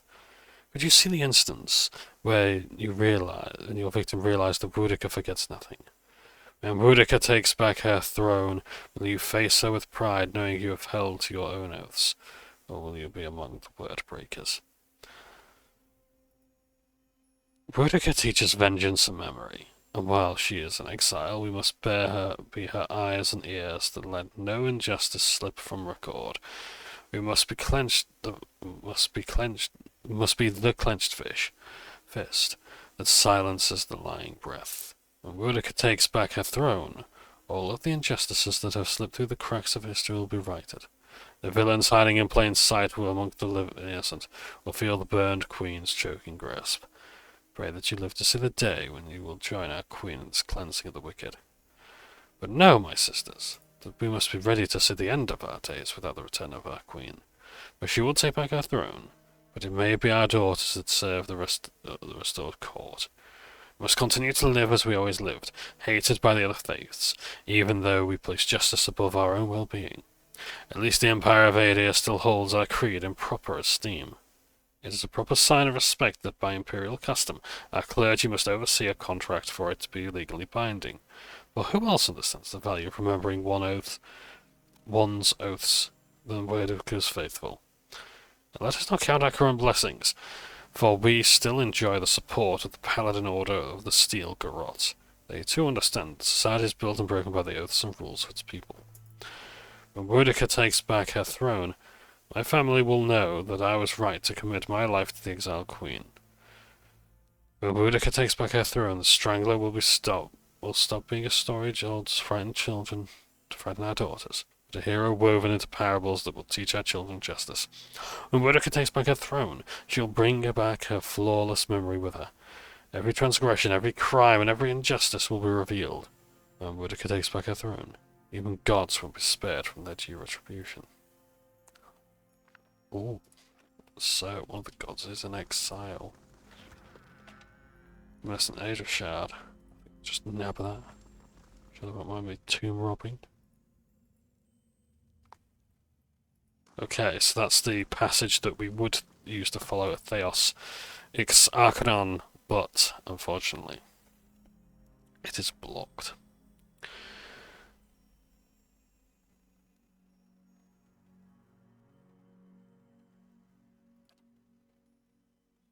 Perhaps this can help.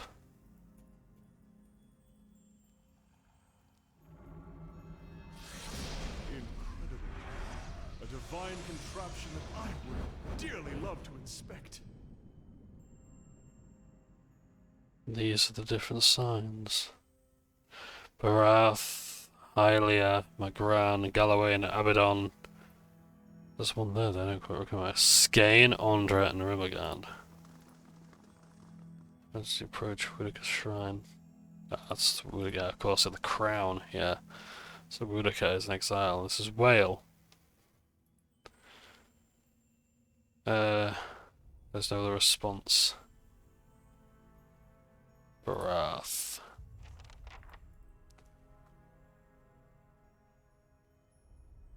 In the glittering stars of the nearby constellation, you see the grim shape of a skull. Its jaws are open wide, as if frozen by a silent scream. Let's just save the game. I'm about to talk to my god. Let's see if they talk back.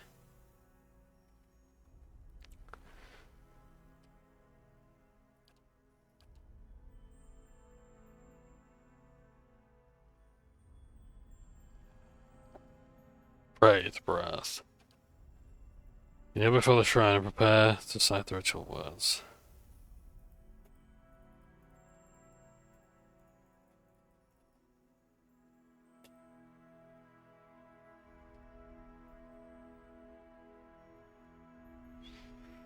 So these are the things. So that's obviously Werdica.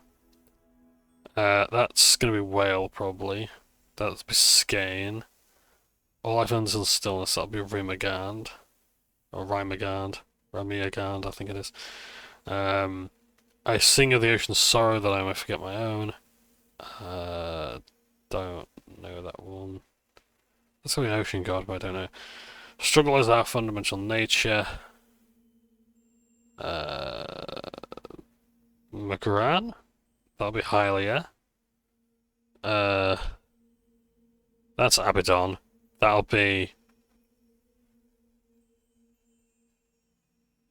Galloway, I'm guessing.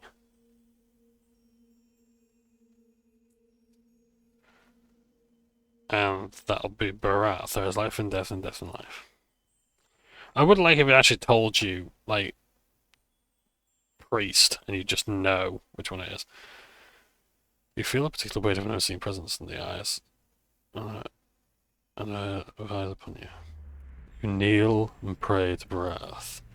Even while your eyes are closed, you see a road that seems to stretch on forever. The stars wheel overhead in a clockwork rotation of constellations, disappearing over the horizon to your left, only to rise on your right. You try to make out one of the details on either side of the road, but your eyes can't seem to focus. One moment you think you see a meadow blanketed with mist and another sheer canyon walls. For just an instant, you even see waves lapping at the edges of the road. Were you to step onto this shifting landscape, you feel certain you would only end up back on the road. You know this is a vision, but the packed earth feels bare beneath your feet, and the night air cool on your face. You are walking. Your feet seem to carry you forward of their own accord. Something looms ahead of you. As you get closer, you see two stone figures that look strangely familiar. The two faces of Serrano, what we call Berath. Pelagina says as she sudges slightly, her feathers ruffling as she peers at the figures with apprehension. You remember the door to Clearby Riag, with the two figures carved into the mountain next to it.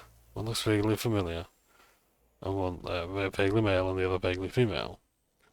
Only a thin layer of the flesh covers their skeletal bodies, which twist to face the doorway between them. The doorway, however, is not what you saw in the ruins. It's a skull, gaping and jawless. As you look on, its open mouth seems to grow. The arms of the two stone sculptures are swept toward the mouth, inviting you in. I enter the skull's mouth. The road continues through the moor to another shifting landscape surrounded by stars. As you pass through it, you see another identical doorway in the distance. A dwarven man stands near it and moving. You turn and look behind you, and it's the skull gate is just passing you. You just passed facing you. An elven woman awaits the road, like the dwarf. She stands still. I'm gonna go for the dwarven man. Because, one, it's a doorway, passing through, etc., etc. And two, I played a Cleric of the Grave in D&D. That was my first D&D character, Garveld Grimhammer. Cleric of the Grave, servant of Kellenvor and Kingslayer. Yeah, he was obsessed with funeral rites, and he was a fun chap. I loved him. He was brilliant. I approached the dwarven man. You continue down the road toward him. He looks up as you approach, but you can't tell if he's looking at you or through you. His face is smooth but flexed, as if the flesh has detached from the muscles underneath. As you look on, his face begins to change. Wrinkles crack at the corner of his eyes. His mouth sinks, carving deep lines from his nose to the corner of his lips. His jowls sag and the loose flesh hangs like dough. He raises his cupped hands. They're covered in blood. He lifts into his face and smears himself from his newly creased forehead to the wattles of his neck. As he massages the dark, sticky fluid into his skin, the flesh wrinkles disappear. The hanging folds recede, and his flesh tightens as if it were re-adhering to his skull. He lifts his head, and this time, you know he's looking at you. His renewed face looks like a mask, artificially smooth and still. Behind it, his black eyes are two hungry pits, yawning like the empty mouths of skulls. Come. Make your sacrifice to the Ethicno. His body blocks the path. He extends a bloody hand toward you. I'll take his hand. You grab his hand, but his skin gives too easily into your grip. As you try to pull away, you hear a noise like dried canvas tearing. His skin splits, following a long seam that begins at his arm and stretches the length of his body. Blood gushes forth in such quantities you can't imagine there was ever anything else in him. Sure enough, the dwarf empties of blood. He collapses like a desiccated husk. The blood in the path gleams with 1,000 souls worth of essence. The essence evaporates, trailing shining filaments in the light sky. Only now that he is dead can you continue onward. The blood pools around your feet, and you look up and you see the elven woman waiting further down the road. You approach the elven woman. You start towards her. Something unnatural about the way she stands. She's too still. You get closer, you see their legs taper into a slender trunk, in the place of her feet gnarled, twisting roots. She lifts her face to an invisible sun. Her long golden hair is the colour of autumn leaves, and as you look more closely, you realise that her head is actually covered in tendrils and vines sprouting yellow, brilliant yellow lines. Each glimmer with the resonance of an entire soul. She gives you a beatific smile. As you look on, the leaves slowly fall from her head and settle at her roots. They melt onto the path beneath her, and almost immediately, new leaves sprout in the place of the old. She reaches toward you. You're still smiling, as roots spring from her fingertips. Her outstretched arms bar the path. Come, graft your soul to the golden grove. You take her hand. Her roots twine around your fingers, and as they do, they grow rigid and cold. Her outstretched arm petrifies, and as a rough stone bark overtakes her flesh, she only look on in horror. You break away from her brittle grasp. Her feet are rooted in place, but she twists and writhes as if trying to flee her own dying limb. The petrification reaches her soul, and she spreads down her body, freezing in a painful arc. She grips up her neck, and she throws her face skyward like a drowning swimmer. The grayness covers her face, freezing her gasp in stone. Now that she is lifeless and still, you continue past her.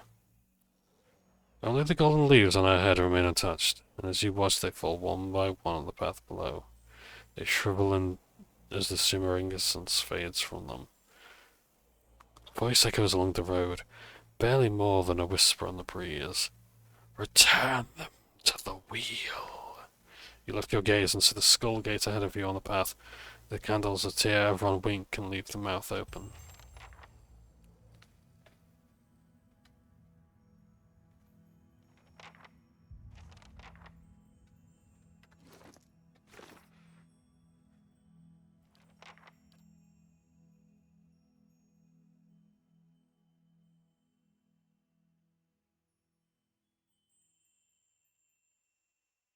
Okay.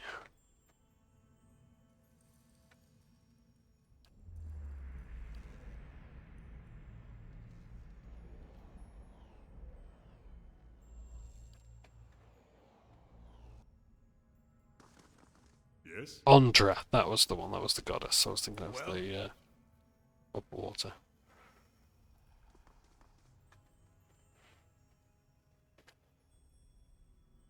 As you wish. So, we haven't quite found out the nature of the gods yet, but that's okay. So we need to find out where this dwarf and elf are.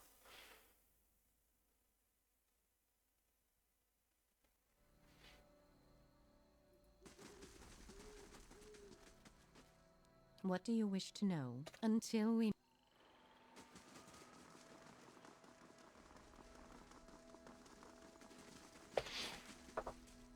What's over this way?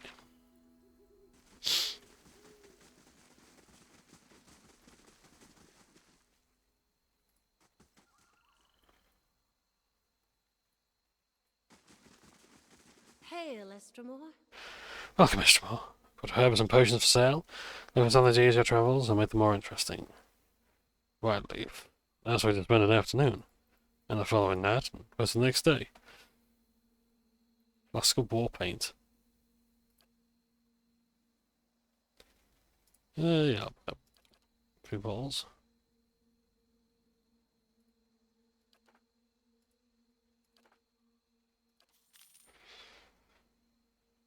And a tiny sprawling pet, why not? Okay, I need to make sure I've got enough cash to pay my followers, but yeah. Many blessings, traveler. Will do. May your time in the Golden Grove be enriching. If you are needed in services, speak with Bletta. She will see to your concerns. We can tell me the Golden Grove. We are naturalists, philosophers, herbalists, and teachers. The elevates of the Golden Grove that know that the true wisdom comes from the study of the natural order. We endeavor to teach others to explore the world for themselves. Okay.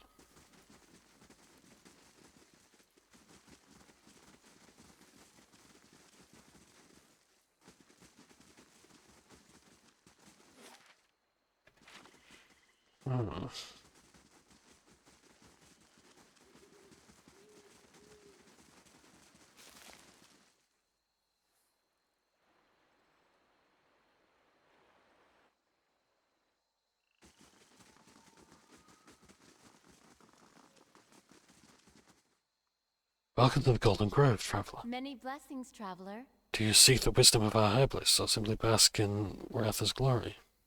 Who leads your order? However, Rona leads us. She sometimes journeys to Elmshire to renew her strength. However, she's there now with some of her closest followers, in fact. Rona is a mighty elm among us. She's lived for generations. None who understand the world as well as she, and we are fortunate to have her wisdom to answer our questions. Let's know more about Rona.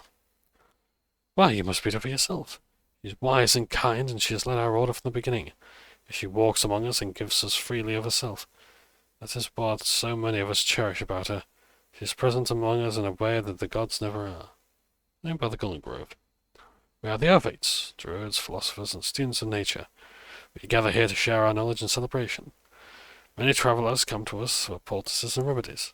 Bladder understands the cures and potions of the poisons of nature like no other. What do you believe? We believe that knowledge is found in the earnest exploration of the natural world. We do not, as some have said, oppose the gods. We simply believe that we have found a brighter, more peaceful path in devotion. Let's go. A servant of death. Okay.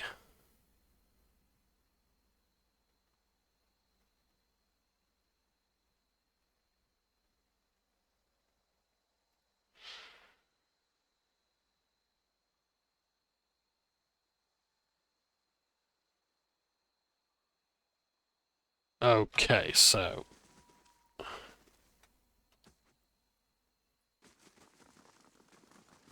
Estramore. Elmshire.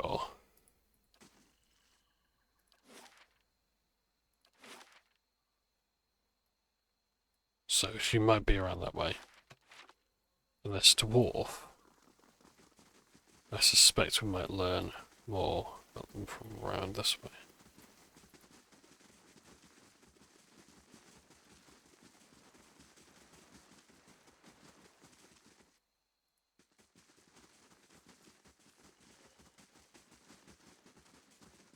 Margaren's fire casts light in dark places.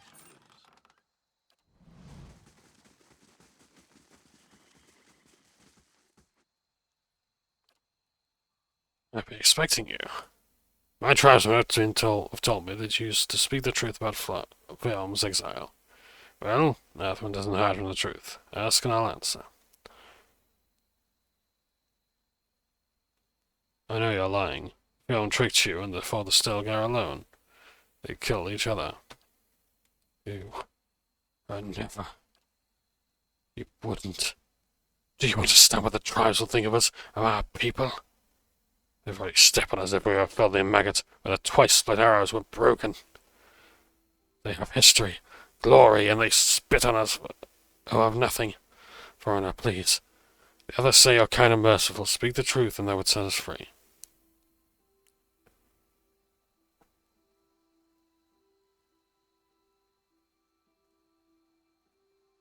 Passage of the Sick. Speak. Sick of my people. Speak for us of the Anamatheth. Speak your truth. So.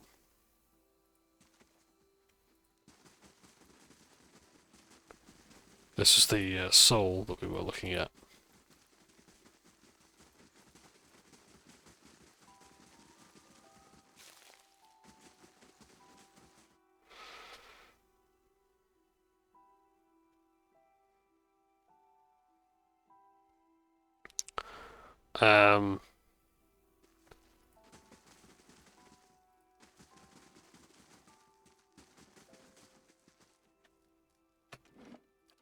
It's not Simok, who I think runs the Doritos Stilgar.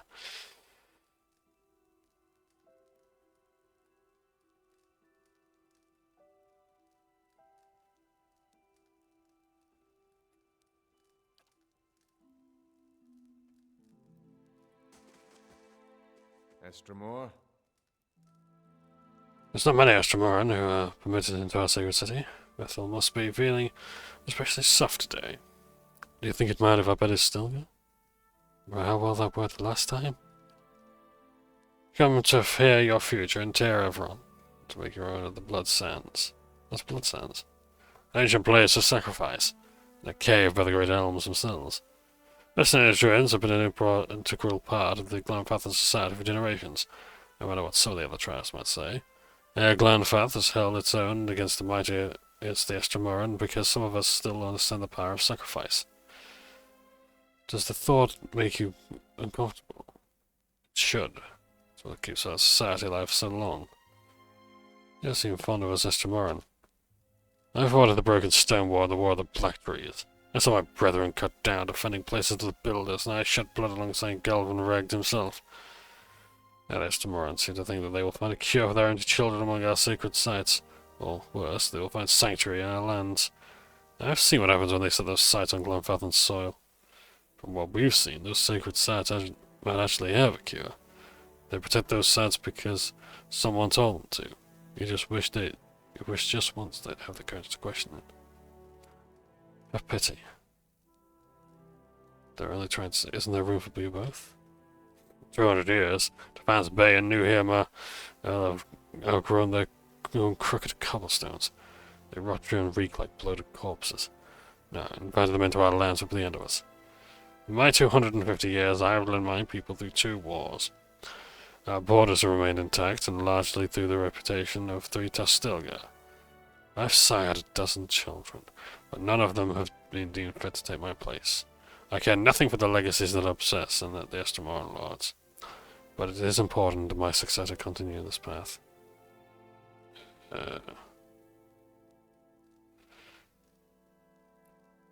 If your own children don't succeed you, what happens? Ordinarily, the Rio would turn to the other sons of the tribe, to clan heads and their families. Ordinarily.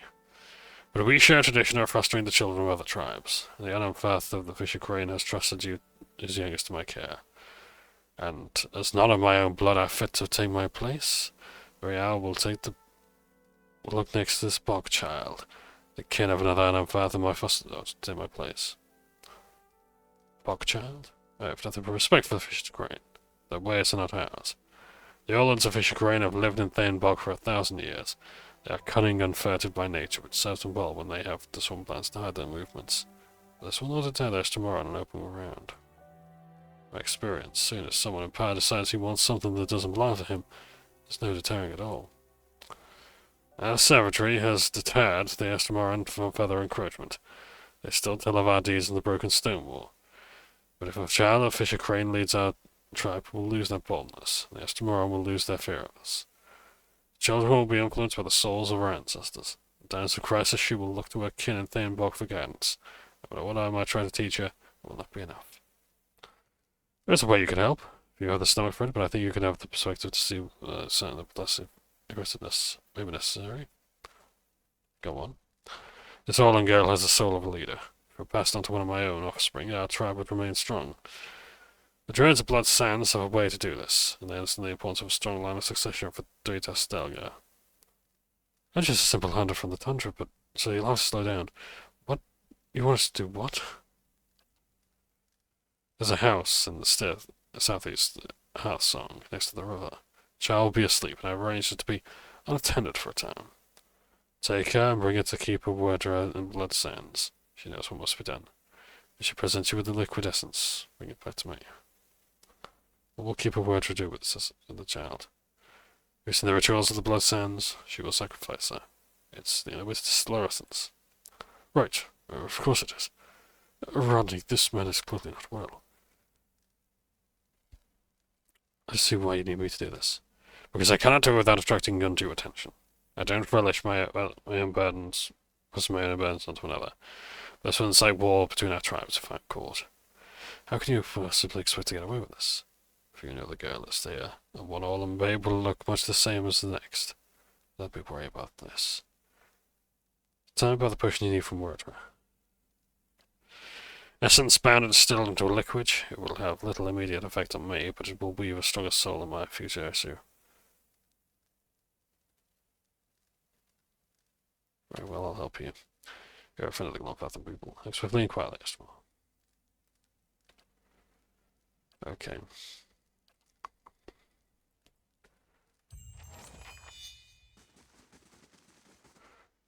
This is... oh god, okay. Right. I saw you speaking with my father. He's asked you to sacrifice Vela, hasn't he? Maybe he's right about the 3 Stelgar growing weak, but if this is the price of strength, it isn't worth it. The tribes have survived this long because we've stuck together. It's how the Republic survived during the collapse of the Grand Empire.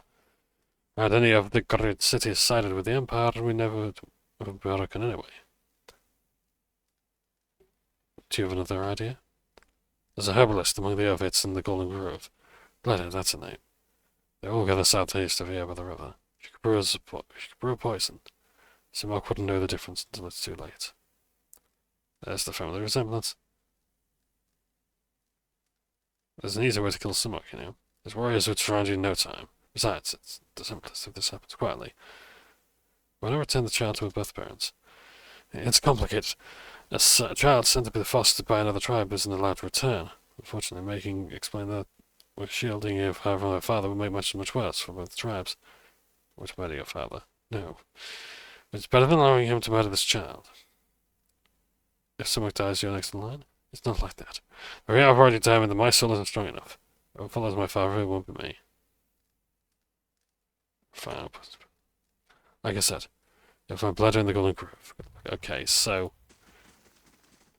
rather than sacrificing a child to have their essence and all the things they've learned in someone else, we can instead poison the father and remind the Glanfathans that they are stronger together rather than as one single entity.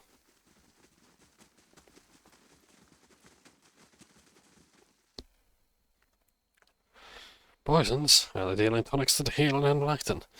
Of course, many beneficial substances can be harmful when taken in great quantities, but that's just Berath's way of keeping things all in balance. Really? What kind of substances? Oh, there's plenty. Concentrated caragolan, still spider venom, rotten blood moss extract, cave coral mixed with skin bone.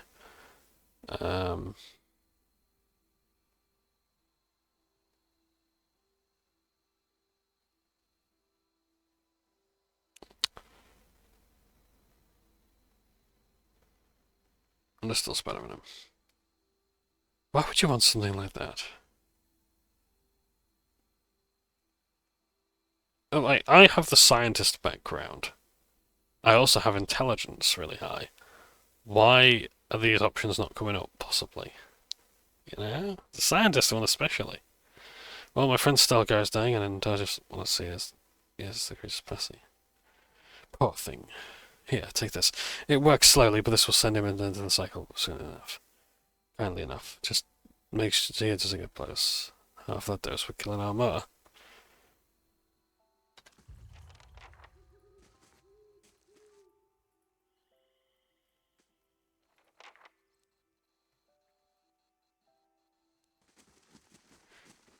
Okay.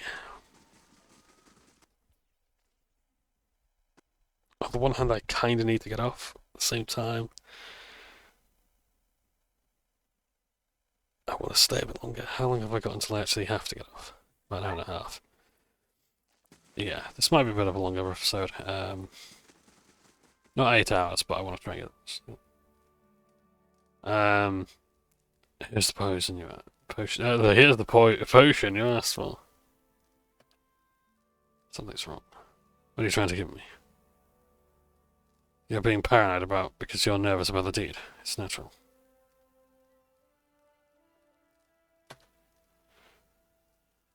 He reaches out with a hand gnarled by age and battle. Flashes the vial close to one faded blue eye.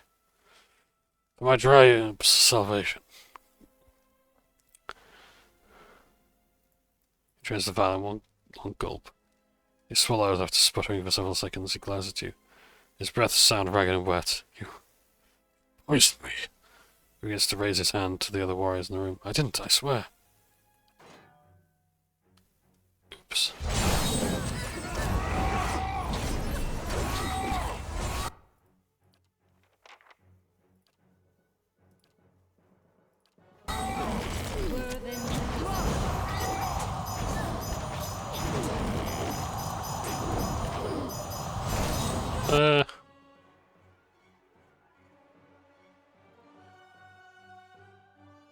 Let's summon some Widowmaker spiders.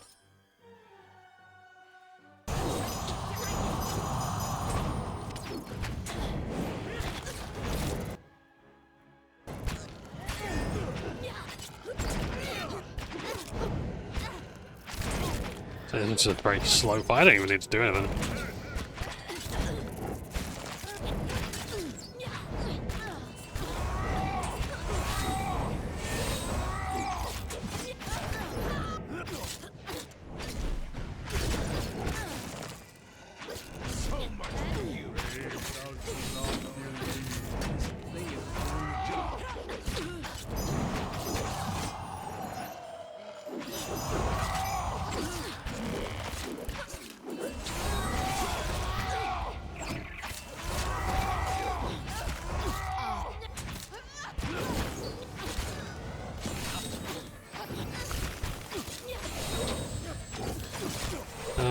Could actually do with sending some stuff out there.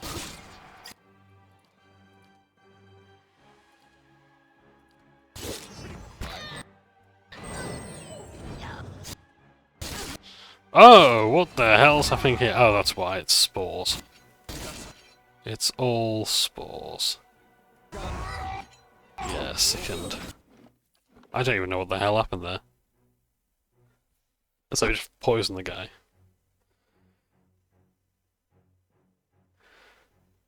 Everything was going well until those spores came on. It was a long fight, but we were surviving. But yeah, I think I need to be more proactive in that one. And, yeah, because the buffs are fine. The damage dealing was fine, but yeah, we can actually just get a bit more out. Let's start here. As you wish.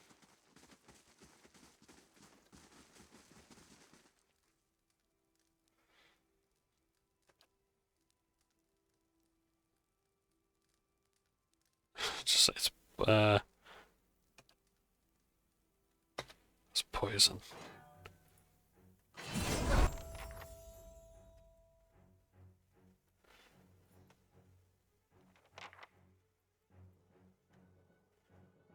Right, let's set some stuff down.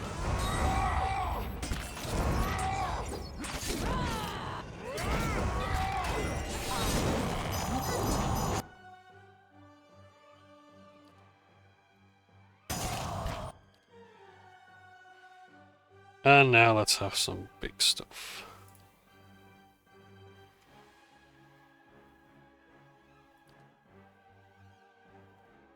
So Sparta Sons of the Righteous. I need to put down some pillars.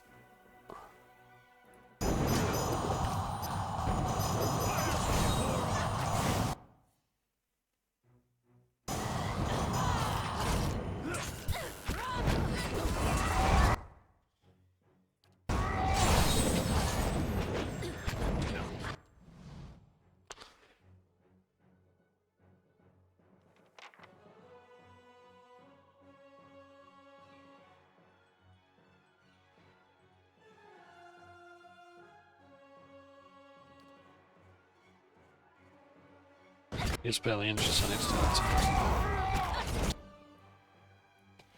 Are we all in the spores now?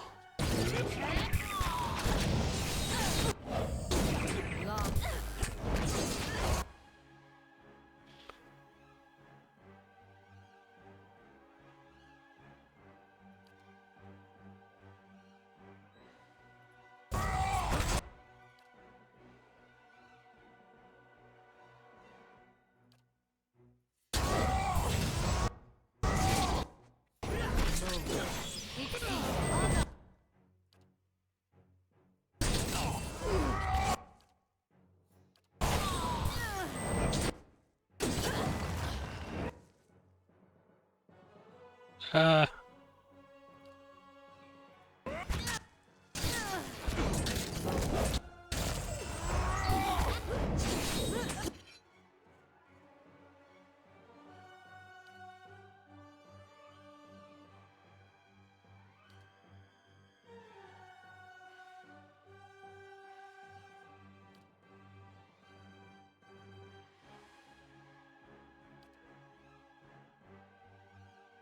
is it?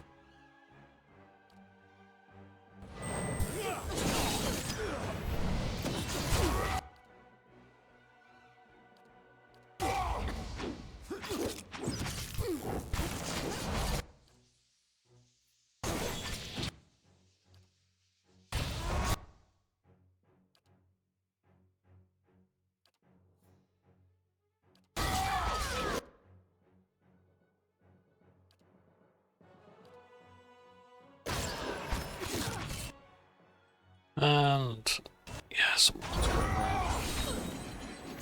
just wanted to reduce healing. Let's revive the fallen.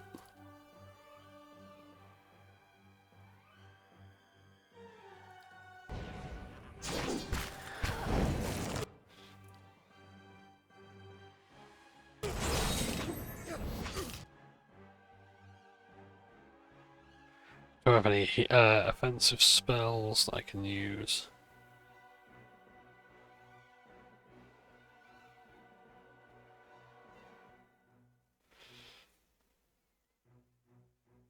A single target.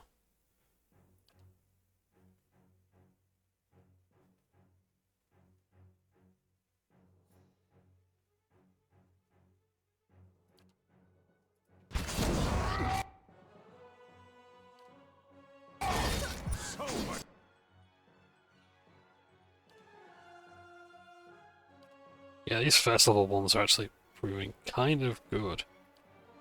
I'm completely underestimating them.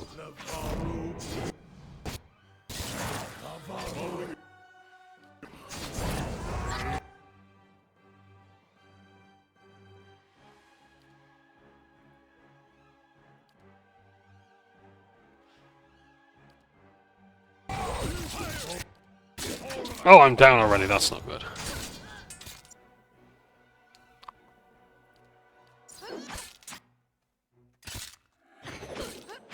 Yeah, I think this fight ain't gonna work out quite as well.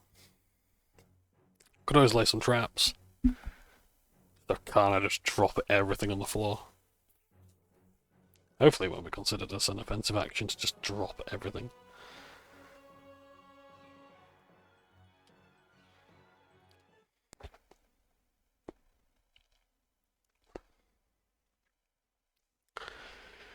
Because I need to put a load of traps like around that doorway.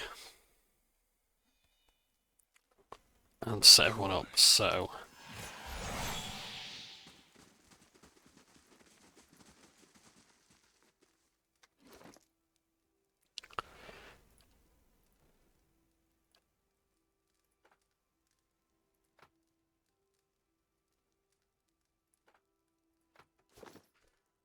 Following your lead. Okay, so...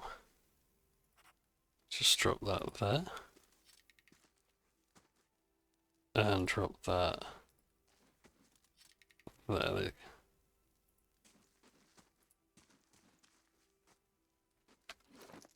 I can only have one trap at a time.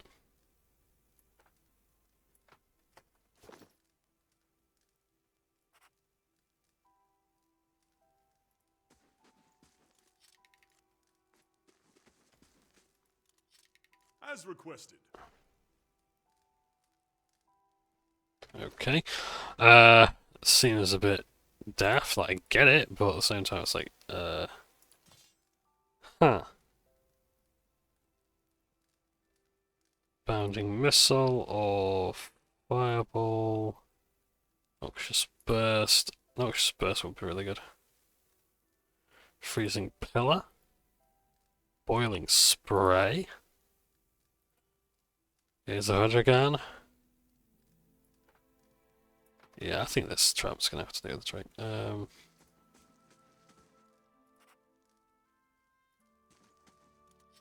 Ready, Watcher.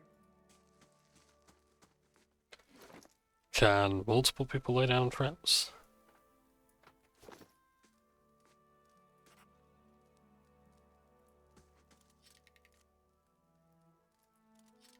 It's done. Okay then. Alright, that's helpful. So, what can we use then?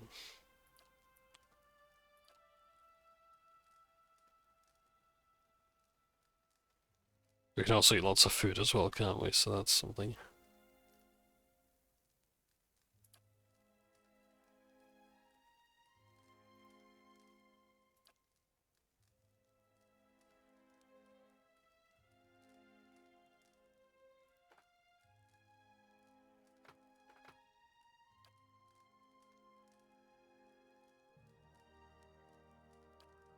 If we're freezing, yeah, freezing pillar would be good.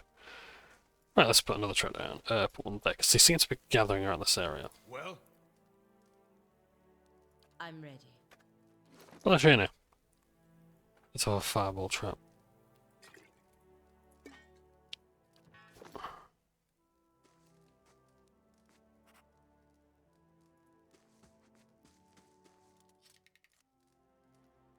Hey, Ready. Concussive missiles.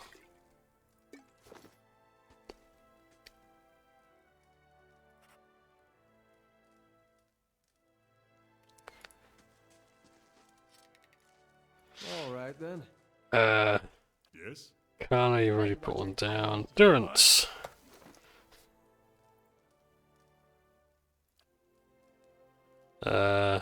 Boiling spray. You can trust me.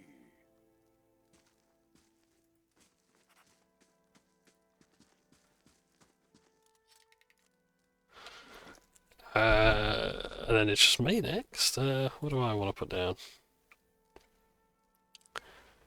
Malignant cloud.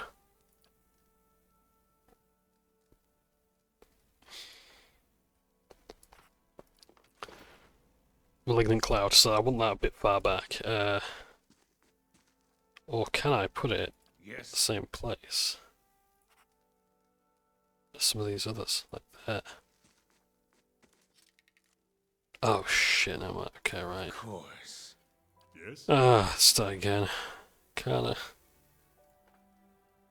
Noxious burst.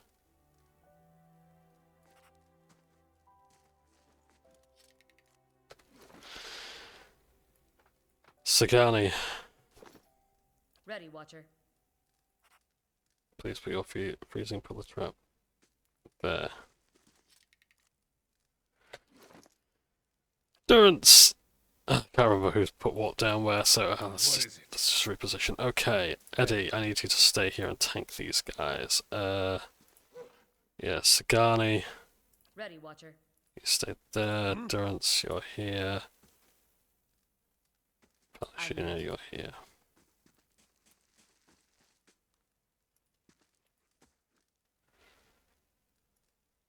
I'm here. Following your lead. Hey, Yes. Right, let's save the game once, and then we're going to have to give everyone consumable items. So feed everyone up with stuff. And this is a long part. I don't like doing this part.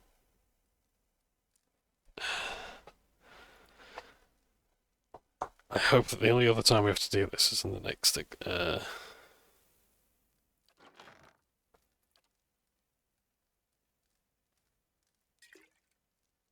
Oh god, no. Okay, food we can do.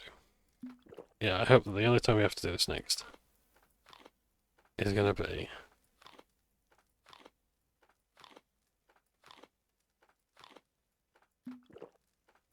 in the boss battle.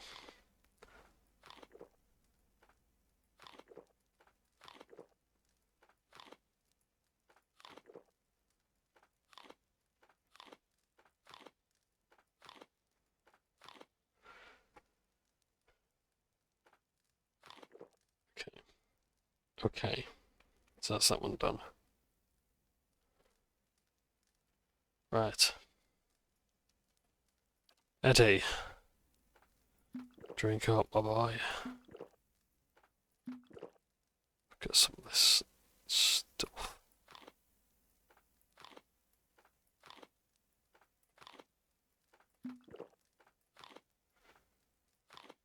Endless pie, veg, and beer.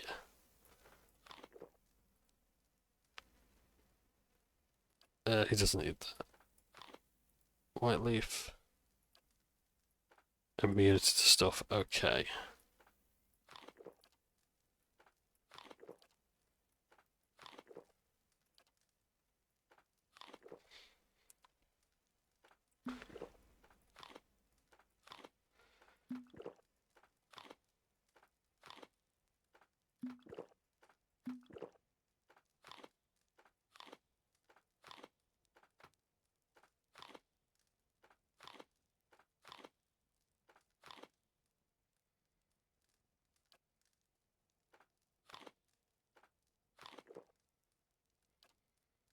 Right, onwards with this.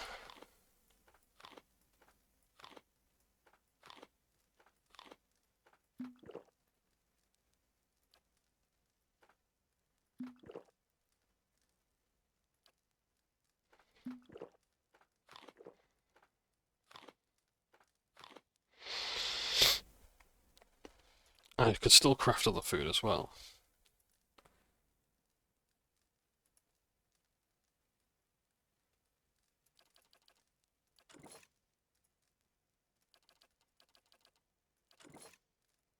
Pulvered chicken.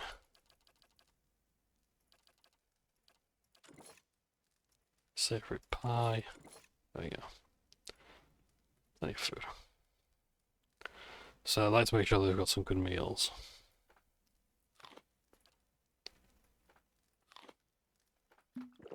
So then I'll just get the raw effects, like just a little bit of endurance, a little bit of intelligence, a little bit of this, a little bit of that.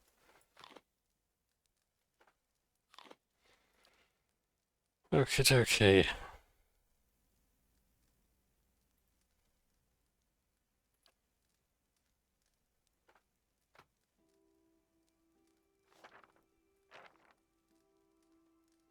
Maelstrom. I might need to keep that later. Oh, it would be so cool to use now though, wouldn't it?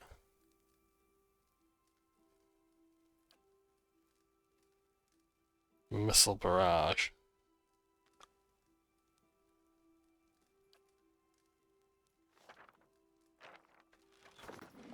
Okay. Hopefully everyone's well fed. You know, it's a bit more of a chance. People are in position, consumables are used, even traps are laid.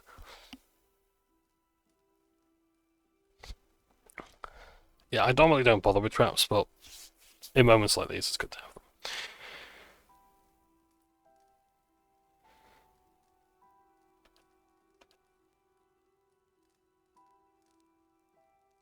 That was poison, let's go. So now look at all those effects that everyone's got on their character. Loads of the effects are suppressed, that's not good. That's not good at all.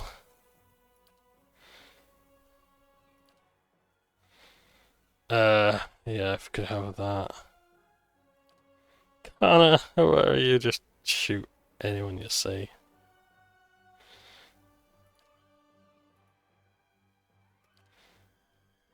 Wait for them to come to you. All hell's gonna break loose in it. Vigorous defense.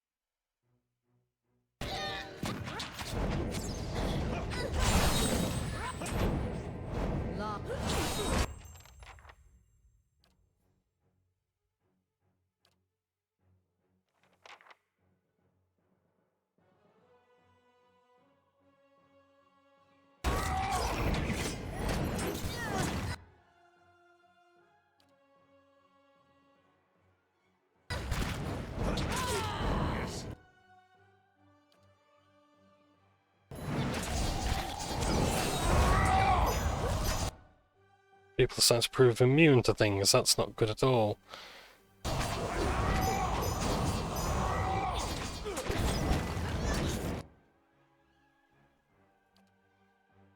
Okay, whatever it is I'm doing, just keep hitting them with it. Like that.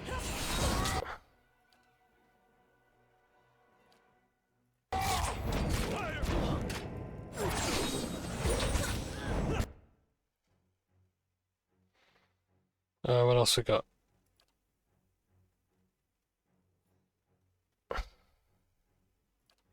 Cleansing flame.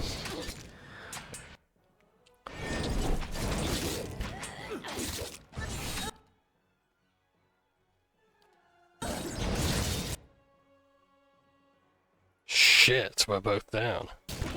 We seem to be doing even worse than last time.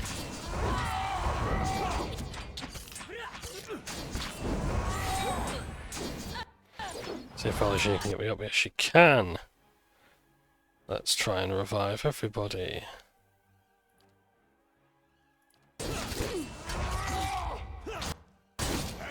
Oh, you're fucking joking. He's gone down again already. I'm making enemies of everybody, aren't I? Do I need to level up further? Do I need to do some more endless battles of Cadnoa?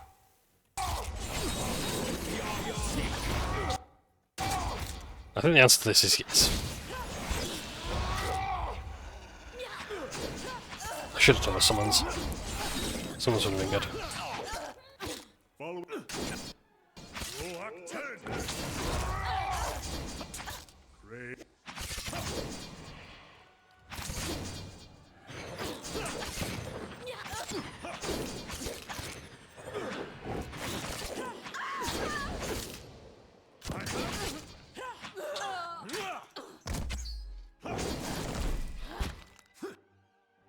We are getting there, slowly but surely.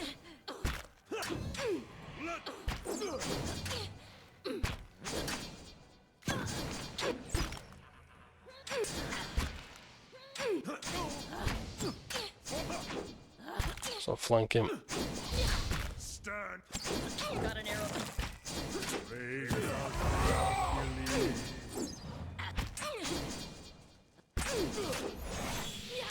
No, I have to go.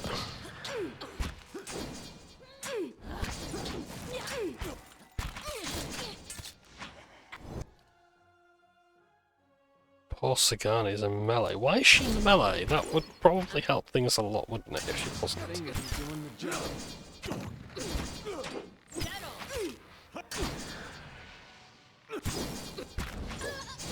Stand still. Oh, not this again. Come on.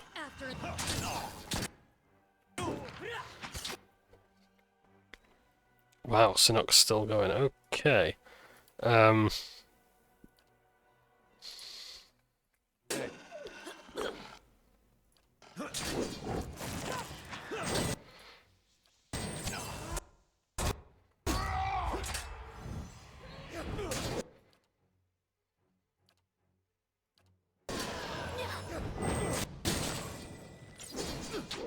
Brave thou.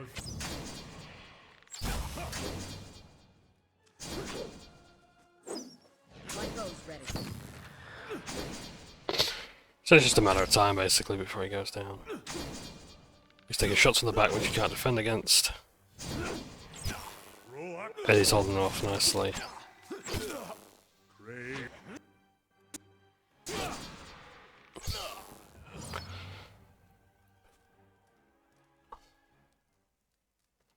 Okay, so Palagino's weapon has leveled up. Nice. Yes. Clef. Suppressive large shield boasts a relief for Dev Clef. Important Glenfathan landmark. Dev Clef was a site of brutal battle between the Glenfathans and the Deerwoodens. And multiple spirits before 10 years treaties were signed. The crags and caves along the cliffs provided the Glenfathans with plentiful cover from which to stage their attacks against Deerwooden forces, allowing them to duck out of sight the moment the threat emerged. Given this natural advantage, the Glenfathans succeeded in driving the Deerwoodens away from the region. Okay.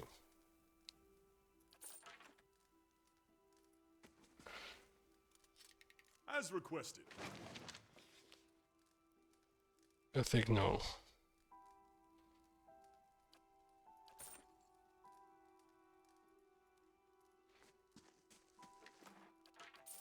Of course. We're not making ourselves very welcome here.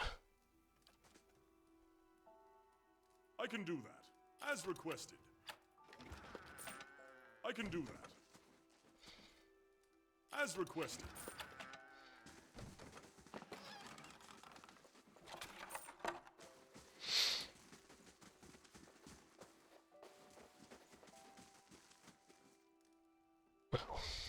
Well, that was, that really was something, huh?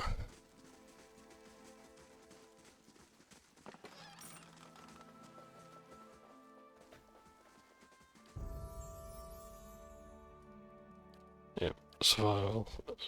Okay.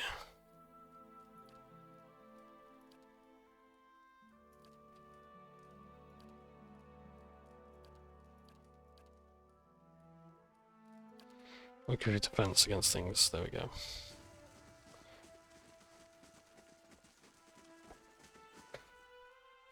Oh, I've done it again. Press the L.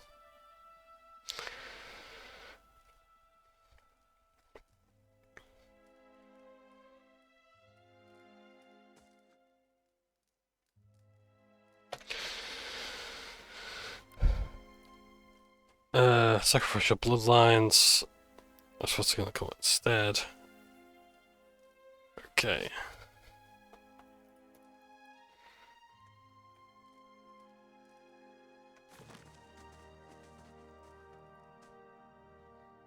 The quest is over. Like, oh my god! Like, I'm making a tit of myself here in Twin Elms. I really am.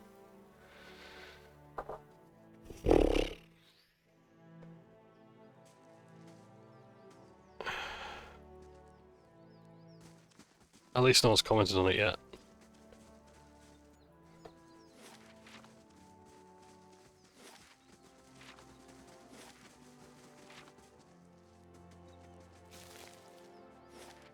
There's blood sands there. If we really want to have a look. I don't know. This episode has been exhausting, to be honest. I don't mean that in a bad way. It's just like I'm just tired. It's like I've read so much of fucking Durance's dialogue, and I am now the wiser. But it really is something I should have done earlier on. The thing is that I just didn't. I couldn't justify having Durance at the party. You know, it's like, well, one, I'm a priest, so I don't need him. But then, like, I mean, if I wasn't a priest, I would probably have him in the party. But no, I want to play a priest. Yeah. So in the next one, what will I do? I don't know. Probably become a cipher. Like, if I can change my class or keep my character, I will probably respec. I'll say yeah. I will go into cipher. Let's go to I'm sure. This is where one of the dwarves, one of the elves, this elf I'm looking for is. In fact, I think I'm going to call it there. I'm going to just take a break and get ready to. How long has it been since we made camp?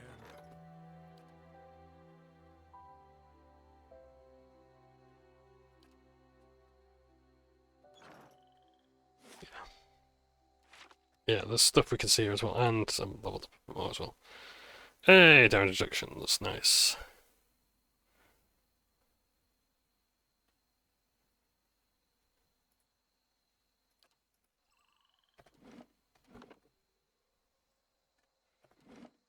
I'll quit here. This is where I need to be. But yeah, I need a break. I know there hasn't been much in this episode. I thought it was going to be a lot more significant this episode. It wasn't. I apologise. As we carry on, there will be more, but right now I need a break. So yeah, thanks so much for watching. Take care. Ta-ta for now.